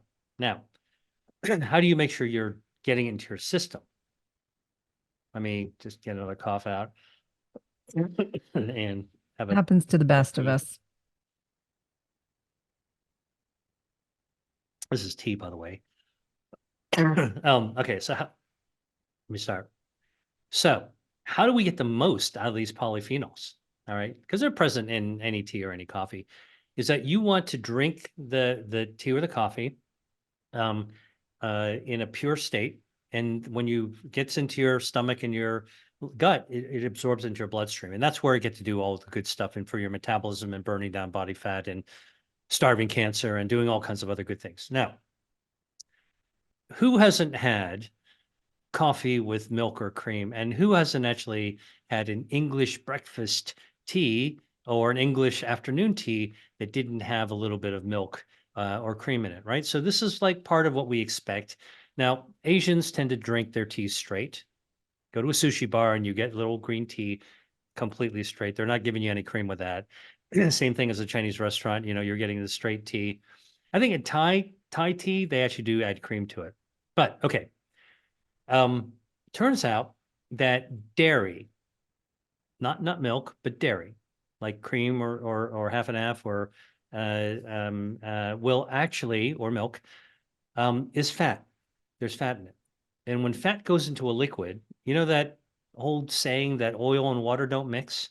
Well, the dairy fat doesn't dissolve in the liquid of the tea or the coffee. And so, like sticks to like. So the dairy fat forms a little soap bubble around itself at the microscopic level. You can't really see it. It just looks all the same to you in the cup. But that little microscopic bubble of dairy, the dairy soap bubble of the little soap bubble will actually trap the polyphenols. Now, when you drink the soap bubbles, all right, they tumble through your gut. They don't get absorbed as easily. And so you're not getting as much as you could get out of. You'll get some, but you won't get as much. You'll get about 20% as opposed to the whole hog of the benefit. So that's why if you drink tea straight or you drink coffee straight, black, you're actually going to get the most. If you want to actually cut it with something and still get some of those benefits, I tell you to use a nut milk or a soy milk. Almond milk, cashew milk, and macadamia milk, all those things are fine. You know why? Because they're not dairy. They're not made of dairy fat. They don't form soap bubbles. And so if you want to cut your coffee or tea, use that rather than dairy. Such a helpful tip, and one that I would imagine many people are unaware of. Dr. Lee, always a pleasure to connect with you. Please let listeners know how to purchase your books, how to connect with you online, and curious to know if you're working on any new books. That's always my, the question in the back of my head is, what are you working on now? Yeah, well, I'm, I'm continuing as a scientist, like we continue to explore the new frontiers, right? So, I'm actually working on healthy aging, but from a way that's very different than most people think. I can't talk about it right now because I want to save it for when I actually do write my book. My next book will come out in a couple years, but the research is so exciting. I can't tell you. And again, just like my other books about food, it's not about fear. It's about leaning into. It's about enjoyment. I think the way that I write and what I write about is really about getting as much joy out of our lives as possible. Along the way, taking advantage of the fact that some of the most joyful things can actually be good for us, and we shouldn't fear those things. So if you want to see all the setup and examples of my writing and hear about more than 200 foods that light up your health and fight fat and improve your metabolism, you can get my books, Eat to Beat Disease or Eat to Beat Your Diet. Okay. Think about it as Star Wars and The Empire Strikes Back. There's the sequel. Okay. You can watch each one independently, and it's a good flick. You can read each book independently, but if you want to start with the beginning, Eat to Beat Disease, and then the Eat to Beat Your Diet follows. The same characters move into a new battlefield with new discoveries. You can get them anywhere books are sold. You can click and it'll be on your doorstep the next day, or you go to an independent bookstore or go to one of the big chain bookstores. While we're kind of talking about fat, I find it fascinating that there are a lot of gender differences, which I think for many people, the way that a woman's body habitus or a man's ends up looking is driven by changes during puberty and other life changes. So let's talk about some of the changes that are occurring in fat distribution as we are getting older. So north of 40 into our 50s and beyond, what changes with fat deposition? Yeah, well, so one of the things I talk about in Eat to Beat Your Diet, the first third of the book is really new discoveries and things you need to know about metabolism and about body fat. Both are completely able to be controlled by actions that we can take. Both are working on our behalf most of the time. They should be, and both are really under our control, right? So let's talk about body fat for a second. Before we talk about what happens in middle age and above, let's talk about some amazing things about body fat that occur long before you worry about it. And that is, body fat begins when you're in the womb. So when your dad's sperm met your mom's egg and they kind of combined and started to create little ball of cells and started to create the shape of a human, some of the first tissues that form are blood vessels, because we need a good circulation for every organ that forms, nerves that also form, and nerves run along with blood vessels. And the third tissue that forms is fat, adipose tissue. So we've got little globules of fat. You had fat long before you had a face to feed it, number one. Number two is that fat actually surrounds blood vessels and also is connected to nerves. And remember, we just talked a little bit earlier about this. It's a endocrine organ. It produces hormones that supports the function of our organs that are going to form later on. So this is way before you're even born. Number two, when you're born, think about it. Every culture in the world, every country in the world will appreciate the wonderful sight of a newborn, pudgy, chubby. They've got arms and legs that look like the balloon animals that you twist, right? Big chubby cheeks, right? And in fact, fat in babies is something that we can associate with health. Look at how cute that baby is, right?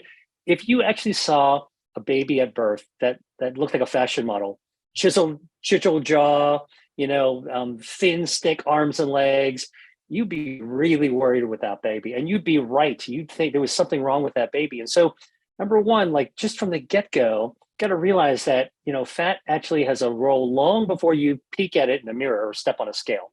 And that's really a wonderful thing. And what happens is that as we grow up from that pudgy little baby, our fat starts to redistribute in ways. Now, boys and girls, actually, when you're 5, 7, 8, actually all track along pretty similarly. And the three kinds of fat, which is, subcutaneous fat, which is subcutaneous under the skin, you can see it. Visceral fat, which we need some of inside our gut. Viscera means gut. So the fat in our gut, and also some brown fat, which is we can talk about, which is a third kind of fat. Most visceral fat and subcutaneous fat, the subcutaneous fat is the muffin, all right, in your waistline. Visceral fat you can't see. That's the yellow stuff hanging off the chicken when you actually open it up, all right? And then brown fat is something that we only really started to appreciate actually exists in humans. It is paper thin, and it's not close to the skin. You can't see it. It's close to the bone. It's paper thin, and it's around your neck. It's behind your breastbone. It's under your arms. little bit in your back, a little bit in your belly, and they all form different things. But when we're kids, we actually, boys and girls, the genders are kind of convergent. They're forming differently, but that's why little boys and little girls kind of look the same. You go to a grade school, you could dress the kids exactly the same way, and if it wasn't for the length of the hair, they'd look at a distance exactly the same. What happens in junior high school with puberty? Hormones start pouring out, and now the gender specifics start to really flesh themselves out. Boys actually tend to start growing more visceral fat, which is the harmful fat. Now, it's not harmful until it becomes harmful, but we tend to get, as a male, we tend to start building more gut fat. You can't see that gut fat, but our waistline starts to enlarge, right? It's like just putting a lot of meat in a sausage casing. It's going to get a fatter sausage, all right?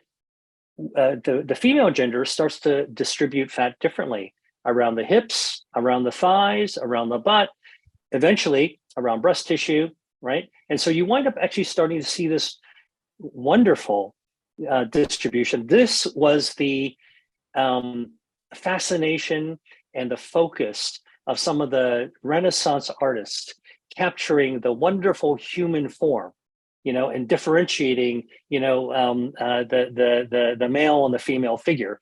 If you went to Rome, or you went to the Louvre, or just went online to look at paintings, some of the most famous paintings of the world, the Michelangelo's paintings, you'll see this being captured in its idealistic form. All right. Now, what happens when we actually get, and don't forget, metabolism goes up, then it comes down, then it's rock stable. Now, what happens during that rock stable part is really getting to that age period that you're talking about. Like, what happens during middle age? Well, you know what? Actually, 100 years ago, we never made it beyond middle age. People just didn't make it beyond 40. But now that we're living longer and we're getting more comfortable and we have more resources around us and we are surrounded by abundance of food, abundance of ultra processed food, abundance of soda, abundance of couches and chairs and cars and laptop screens and things that don't make us as physically active, and lifestyles that make us stressed out, right? Complex relationships, lots of stress from disease, economy, war. I mean, think about all the things that have come into modern human existence. I'm talking about decades ago. You want to talk about the last few years? Yeah, it's been like in sharp focus then. All these things contribute to our brain, which is one of the most important organs to allow us to make the best possible decisions. And a lot of the things that were surrounded us trick us into making not so good decisions. And so what you wrote your book about and what I wrote my book about is really about what's the underlying principle that one should think about to make better decisions. And so the reason that we wind up growing the muffin at age 40 and above, and the beer gut, and the reason that the double chin and the floppy arms and the big thighs, and the thing that look, this happens to everyone if you're not careful, and it's about being mindful. All of us. I'm not a great big person, but I can tell you, I'm sure everyone who's watching have experienced this as well. You step out of the shower in the morning, and out of the corner of your eye, you glance at the mirror, and you see something you didn't expect to see or you don't want to see. Then what's the next thing you do? You step on the scale. And whatever that number is, probably a number that you didn't want to see. All right. So then what do? You're like, oh man, I got to eat better. I got to work out. I got to exercise more. And then that's the cycle. Then you start reaching for extreme things and that are being fed to us by the media. And what I think we need to do is to come right back down to basics, to recognize our body is hardwired in a particular way. We should be eating in sensible ways that, like, our world provided for us. And we need to sort of try to filter out some of this distraction that's out there. And by being aware and mindful, we can actually help our own bodies fight excess body fat, let our inner metabolism come to the surface, lower inflammation in our body, and also take advantage of all those useful bioactives found in foods, mostly plant-based, but not exclusively, that actually allow us to get in better shape.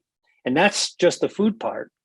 The whole idea of activity, sleep, stress management are also incredibly important. So there's no one solution fix all.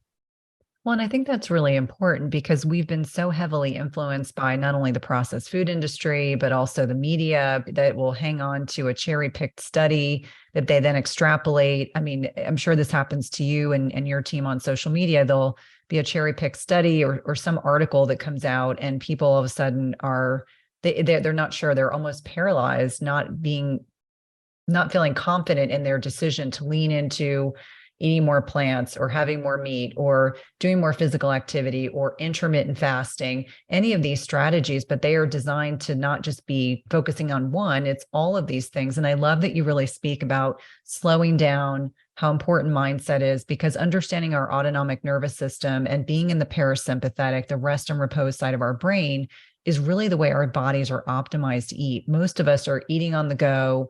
We're eating standing up, we're eating off our kids' plates. We're not eating at all. We're then coming home and, eating half of our refrigerator because we're so hungry. How do you think our kind of modern day lifestyles have contributed to the degree of metabolic disease that we're looking at right now? I know obviously broken metabolisms are likely a byproduct of a lot of the lifestyle choices that we're making and the hyper palatable foods that we're consuming. Yeah. Oh my gosh. What a big statement to unpack. But, I think that if you take a look at all the research studies in totality, the ones that actually look at how our modern life has affected our health universally show. There are no studies that show eating excess ultra processed food or having inactivity, being the couch potato, or having poor quality sleep actually do anything beneficial to our health. In fact, quite the opposite. They show that, in fact, there's degradation of our health. And now we're beginning to understand why, because the science is now, the new science of the metabolism, which is what I write about in Eat to Beat Your Diet, teaches us that we're hardwired to function in a very particular way. And if we take care of how we actually operate and our metabolism operates, we'll last a long time. And, I try to bring things down into analogies and explanations that people understand. You buy a car, doesn't matter if it's expensive or inexpensive. The bottom line is you got an engine. You need to run that engine. You need to have good quality fuel in order to run that engine. And how you treat your engine and the quality of the fuel that you use and how you drive that car. If you drive it hard, if you take care of it, if you are mindful of how you're driving the car, can make all the difference between, look, in the very beginning, it's going to drive great. Everyone's going to actually have that same highway feel. You can take it on off-roading and you're probably okay. You'll just have the same experience. But if you start to mistreat your car over a long period of time and feed it crappy quality fuel, put in the lowest quality oil or don't put any oil in at all, run it too fast, don't change your brakes. You just get in there and abuse your car. To some extent, that's what our modern life has done to us. They've so distracted us and so detached us from our inner selves that we're basically just ruining our vehicles. And so as a result, we're not lasting as long. And by the way, if you take a look at these so-called blue zones, right? It's got a lot of popularity. These are the 5, probably more zones around the world where people are unusually healthy and they live unusually long periods of time. There's some mystique about how they live. I'm going to actually invite the listeners and viewers to consider something else. Let's turn that upside down. Maybe they're just living modern life in a simpler way that we should all emulate, there's nothing mysterious about it. In fact, they're just not burdening their existence with all the things that are distracting and cluttering up our lives. If we could Maria Kondo our lives and our diets and keep things simple, we probably would all have the opportunity to be our own blue zone. And I think that that's something that is empowering to think about. Everyone needs a spring cleaning. And I think when it comes to the metabolism, starting with your diet is actually a really great way. I would totally wholeheartedly agree. And you talk in the book quite a bit about the impact of the gut microbiome and how that can be tied to body fat.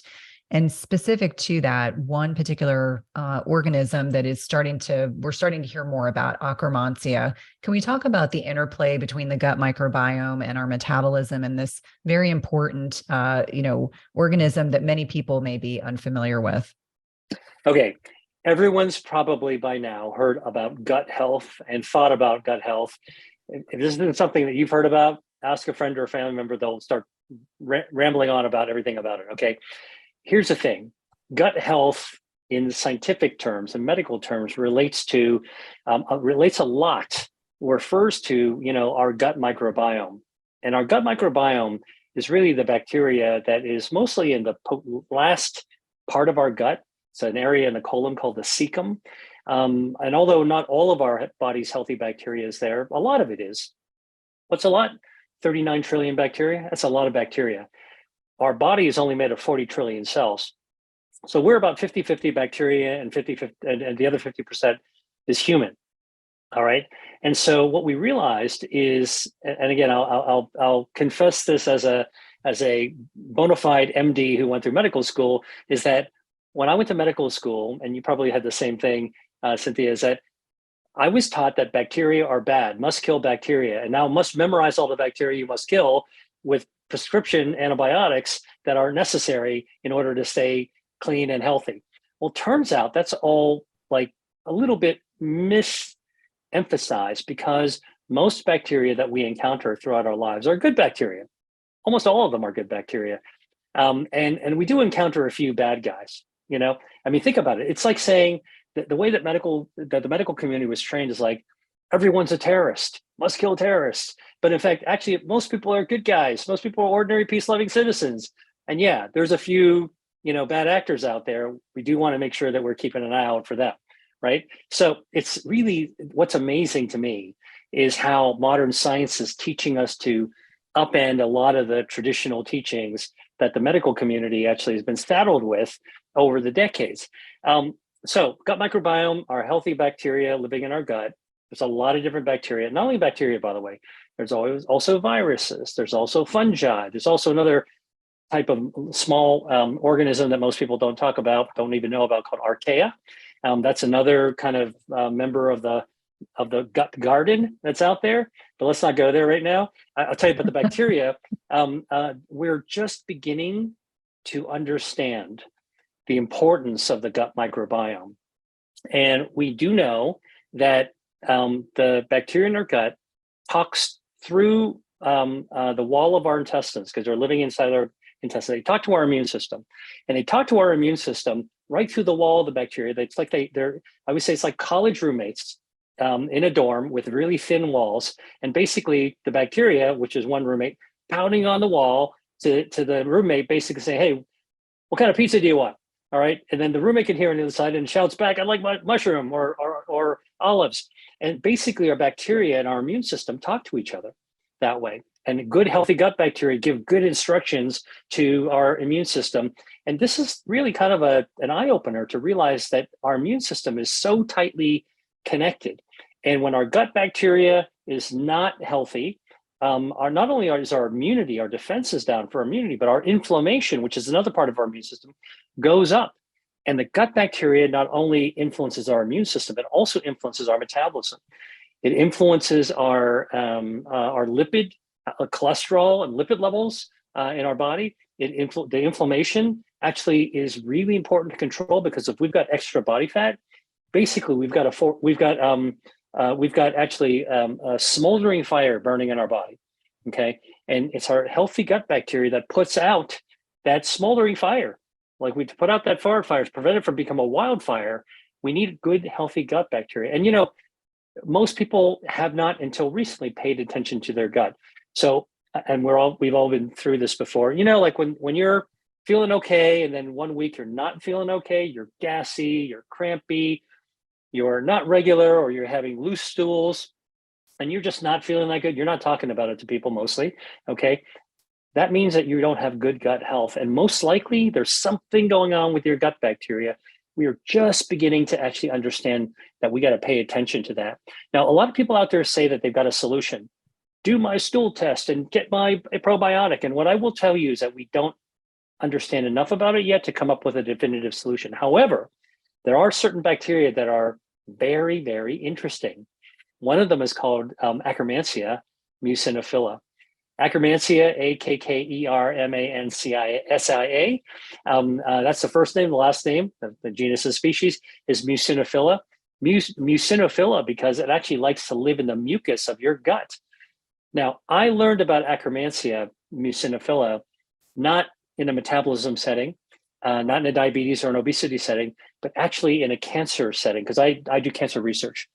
A few years ago, I was with a colleague of mine, Dr. Laurent Zipvogel, who discovered in cancer patients getting immune therapy, treatments that actually activate our body's own immune system to fight the cancer, that the people who responded well, whose immune system could be coached by the treatment to go out and destroy their own cancer, people who survived, actually had akromansia. And the people who unfortunately didn't respond, meaning their immune system did not respond, couldn't be coached by the immunotherapy, lacked this one particular gut bacteria, Akkermansia mucinophila.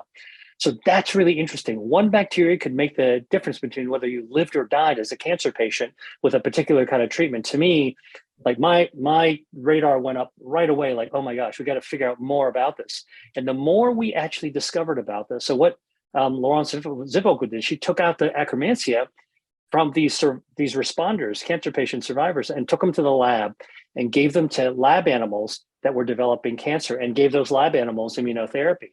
And so they would respond if they had the Akkermansia from the patient. And then she gave them antibiotics to wipe out the Akkermansia, and the cancer grew right back and killed the animals. So just like the patients. And so this was I think 2017. And now the research has continued to evolve. Now we're finding that it's not just cancer, okay, which is not about cancer. It's really about the immune system, our own health defenses. But another defense is really about able to tame our adipose tissue and our metabolism. People with good metabolisms have more akkermansia.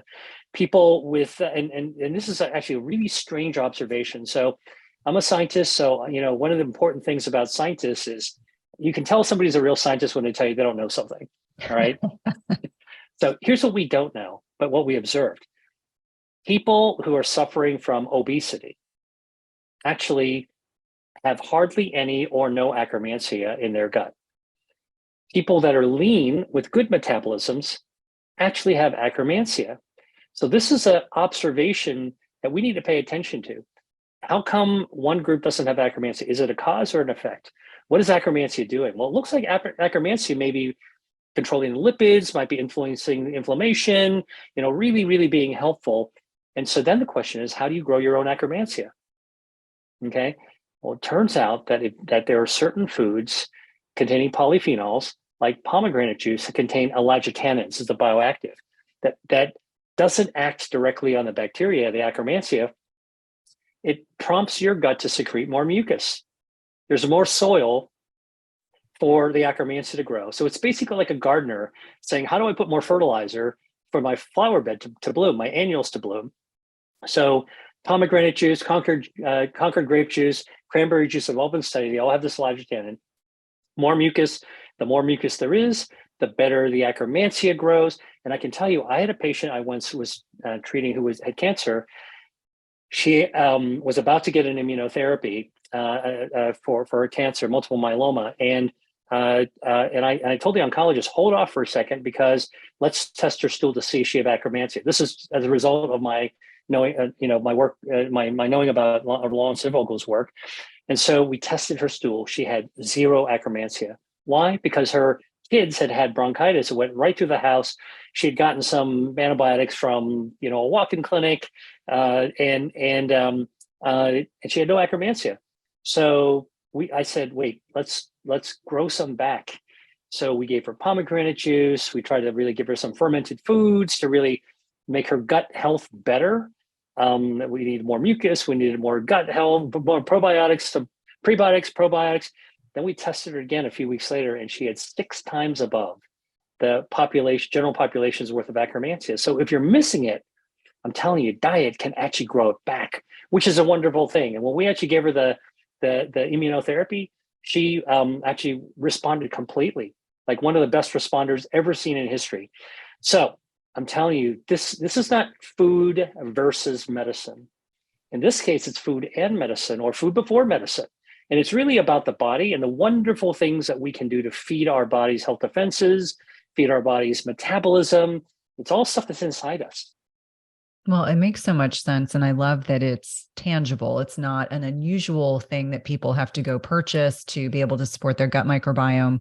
Now, I want to be respectful of your time, but I would love to kind of focus in on some of your favorite foods. You do a beautiful job in the book, really talking about specific foods and compounds that can be very, very beneficial for helping support metabolism.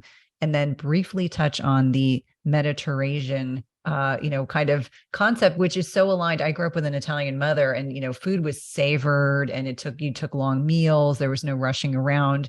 But let's touch on those things. And the other piece that I want to compliment you on is that I read so many books for the podcast, and sometimes there are intangible things, but you do such a nice job of describing the food item and exactly the amount that you need to consume. So you're not wandering around saying, are you talking about a cup of something or is it a tablespoon? You're very specific about your recommendations. Yeah, no, well, thank you for your kind words. Look, I'm somebody who really grew up like you around really delicious food. I grew up in the city of Pittsburgh, Pennsylvania, where there's a lot of ethnic communities, and I went to these folk festivals where we got to sample a lot of things. Look, we all come from different places. We all have our own origin stories in terms of every culture in the world has its own food story and food traditions, and I love that. I really respect that. And one of the things in my research, I talk about that in our food ingredients, there are these compounds that might be tongue twisters for people to pronounce: lycopene, chlorogenic acid, zeaxanthin, beta-cryptoxanthin. I could go on and on. Allicin, hydroxytyrosol. They're all in the book if you want to read about them. But what's important is that they're all found in our foods. They're found in things like tomatoes and apples and pears and garlic and scallions and garlic scapes and lots of seafood as well, including the omega-3 fatty acids. And what I try to do is sort of take away some of the mystery. Look, Mother Nature is very clever and incredible. She has gifted us with so many healthy natural chemicals that activate our body's health defenses, that help us tame our metabolism and fight body fat. So they're in there. So what are those? What are some of the favorite foods? In my book, I wanted to do something that I know a lot of diet books don't. And I wanted to take people on a tour of the plain old grocery store, the way that I go through it, and take them on a tour to point out the things that I see as you go around. Go to the produce section, which is usually the first section. What am I seeing? I'm seeing tomatoes. I'm seeing brassica vegetables. I'm seeing the broccoli, the kale. I'm seeing the bok choy, the baby bok choy. Then I'm seeing the mushrooms, and I'm seeing the red onions. And I talk about all these things and try to provide a little bit of, underneath the hood, to give a little clue into how do we know it's good for you. And one of the things that I really do that you just pointed out, Cynthia, is I point out the human evidence. What is the clinical study? The lab study is interesting, especially the scientists, but the human study is what people care about. And in the human study, you always have a dose, an amount, a frequency, just like any medicine, which is food is medicine. So I publish that around. So every food that I talk about, or almost every food, I should talk about the doses. So, what's interesting is like pears. Pears actually have been able to reduce waist circumference. How does it do it? By shrinking the visceral fat, the harmful fat, the gut fat. It's kind of like a baseball glove that's like packing or squeezing your organs. And in a study that was done to show that you can lose like 2 inches around your waist circumference by eating pears. How much did they give? 2 medium-sized pears before lunch for 12 weeks. Now, and they even tell you what kind of pears. Okay, there were Bartlett pears and Anjou pears. Hey, these are the things that you see in the grocery store. So I literally take people to the produce section, and I go to the seafood section, because this is a whole other podcast, probably, like things that people are not comfortable with, fish and seafood, like I didn't go around fish. I don't like fish.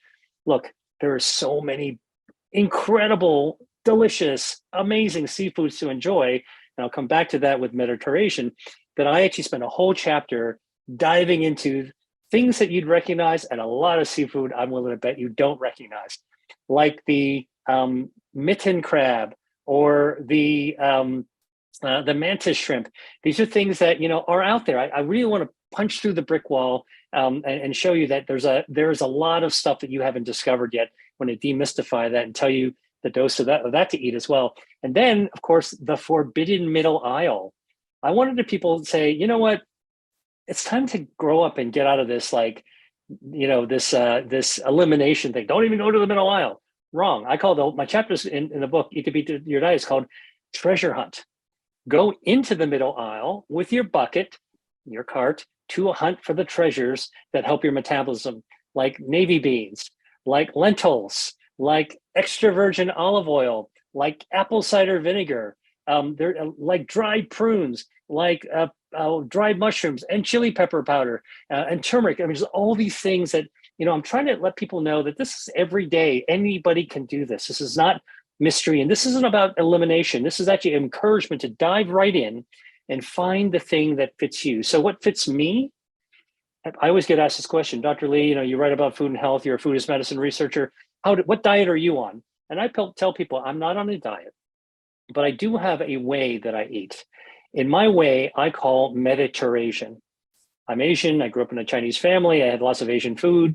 I also spent a gap year in the Mediterranean before I went to medical school. I lived in Italy. I lived in Greece. And then after that, I went to China. And what I was interested in doing on those gap years is to study food, culture, and health. And so to me, what's really wonderful is that there is a beautiful way that these natural ingredients, whether you know the chemical names or not, have been incorporated into recipes. And they're easy to find on the internet. Many of them are traditional. Your grandmother and her grandmother were making these foods, okay? Natural, fresh, local, seasonal, all that stuff that you hear about that sounds trendy, and cooking them and sharing them and eating them that contain fiber. They may be fermented. They have these polyphenols in ways that everyone can enjoy and savor without wolfing your food down. And, if you went to a traditional household eating like in Italy or Greece and somebody watched you wolfing food down, they'd hit you with a spoon because you're not supposed to eat that way, right? And I think that this is really what I talk about. Mediterranean is going back to the basics, becoming reconnected with the traditions of some of the healthiest cuisines in the world, and appreciating the fact that these are delicious foods that you can really love your food, to love your metabolism, and to love your health all at the same time. That's what my book is about. Well, I'm so grateful for this opportunity to connect with you. My listeners know that I always am very transparent. I think your book is the first book I've read in 2023 that is going to be a must read. Please let my listeners know how to connect with you, how to find you on social media, get to your book, etc. Yeah, well, anybody who wants to buy my book, you can get it anywhere books are sold. If you want to actually find out more about me, you can come to my website at drwilliamlee.com, drwilliamlee.com. And I'm on social at Dr. William Lee, Dr. William Lee. I've gotten a newsletter that I always put new research information on it. I do master classes that are free. We've done all around the world. People from all around the country, all around the world actually attend these things. And I also teach for people who are like serious and hardcore, some online courses if you're interested. But more importantly, and most importantly, I want people to actually find me and realize that I actually really enjoy my food. And my message is that really try to enjoy yourself. You can enjoy your life, enjoy your food. Don't fear it, enjoy it. Well, thank you so much for your time today. It's been a pleasure. Thank you, Cynthia. Why did we think that we were so much smarter than Mother Nature? Butter, which is a natural food that we've been eating for thousands of years. Why did we think that butter, we've been eating it for 1,000 years, and since 1970, it's going to us, right? It's like, how does that work?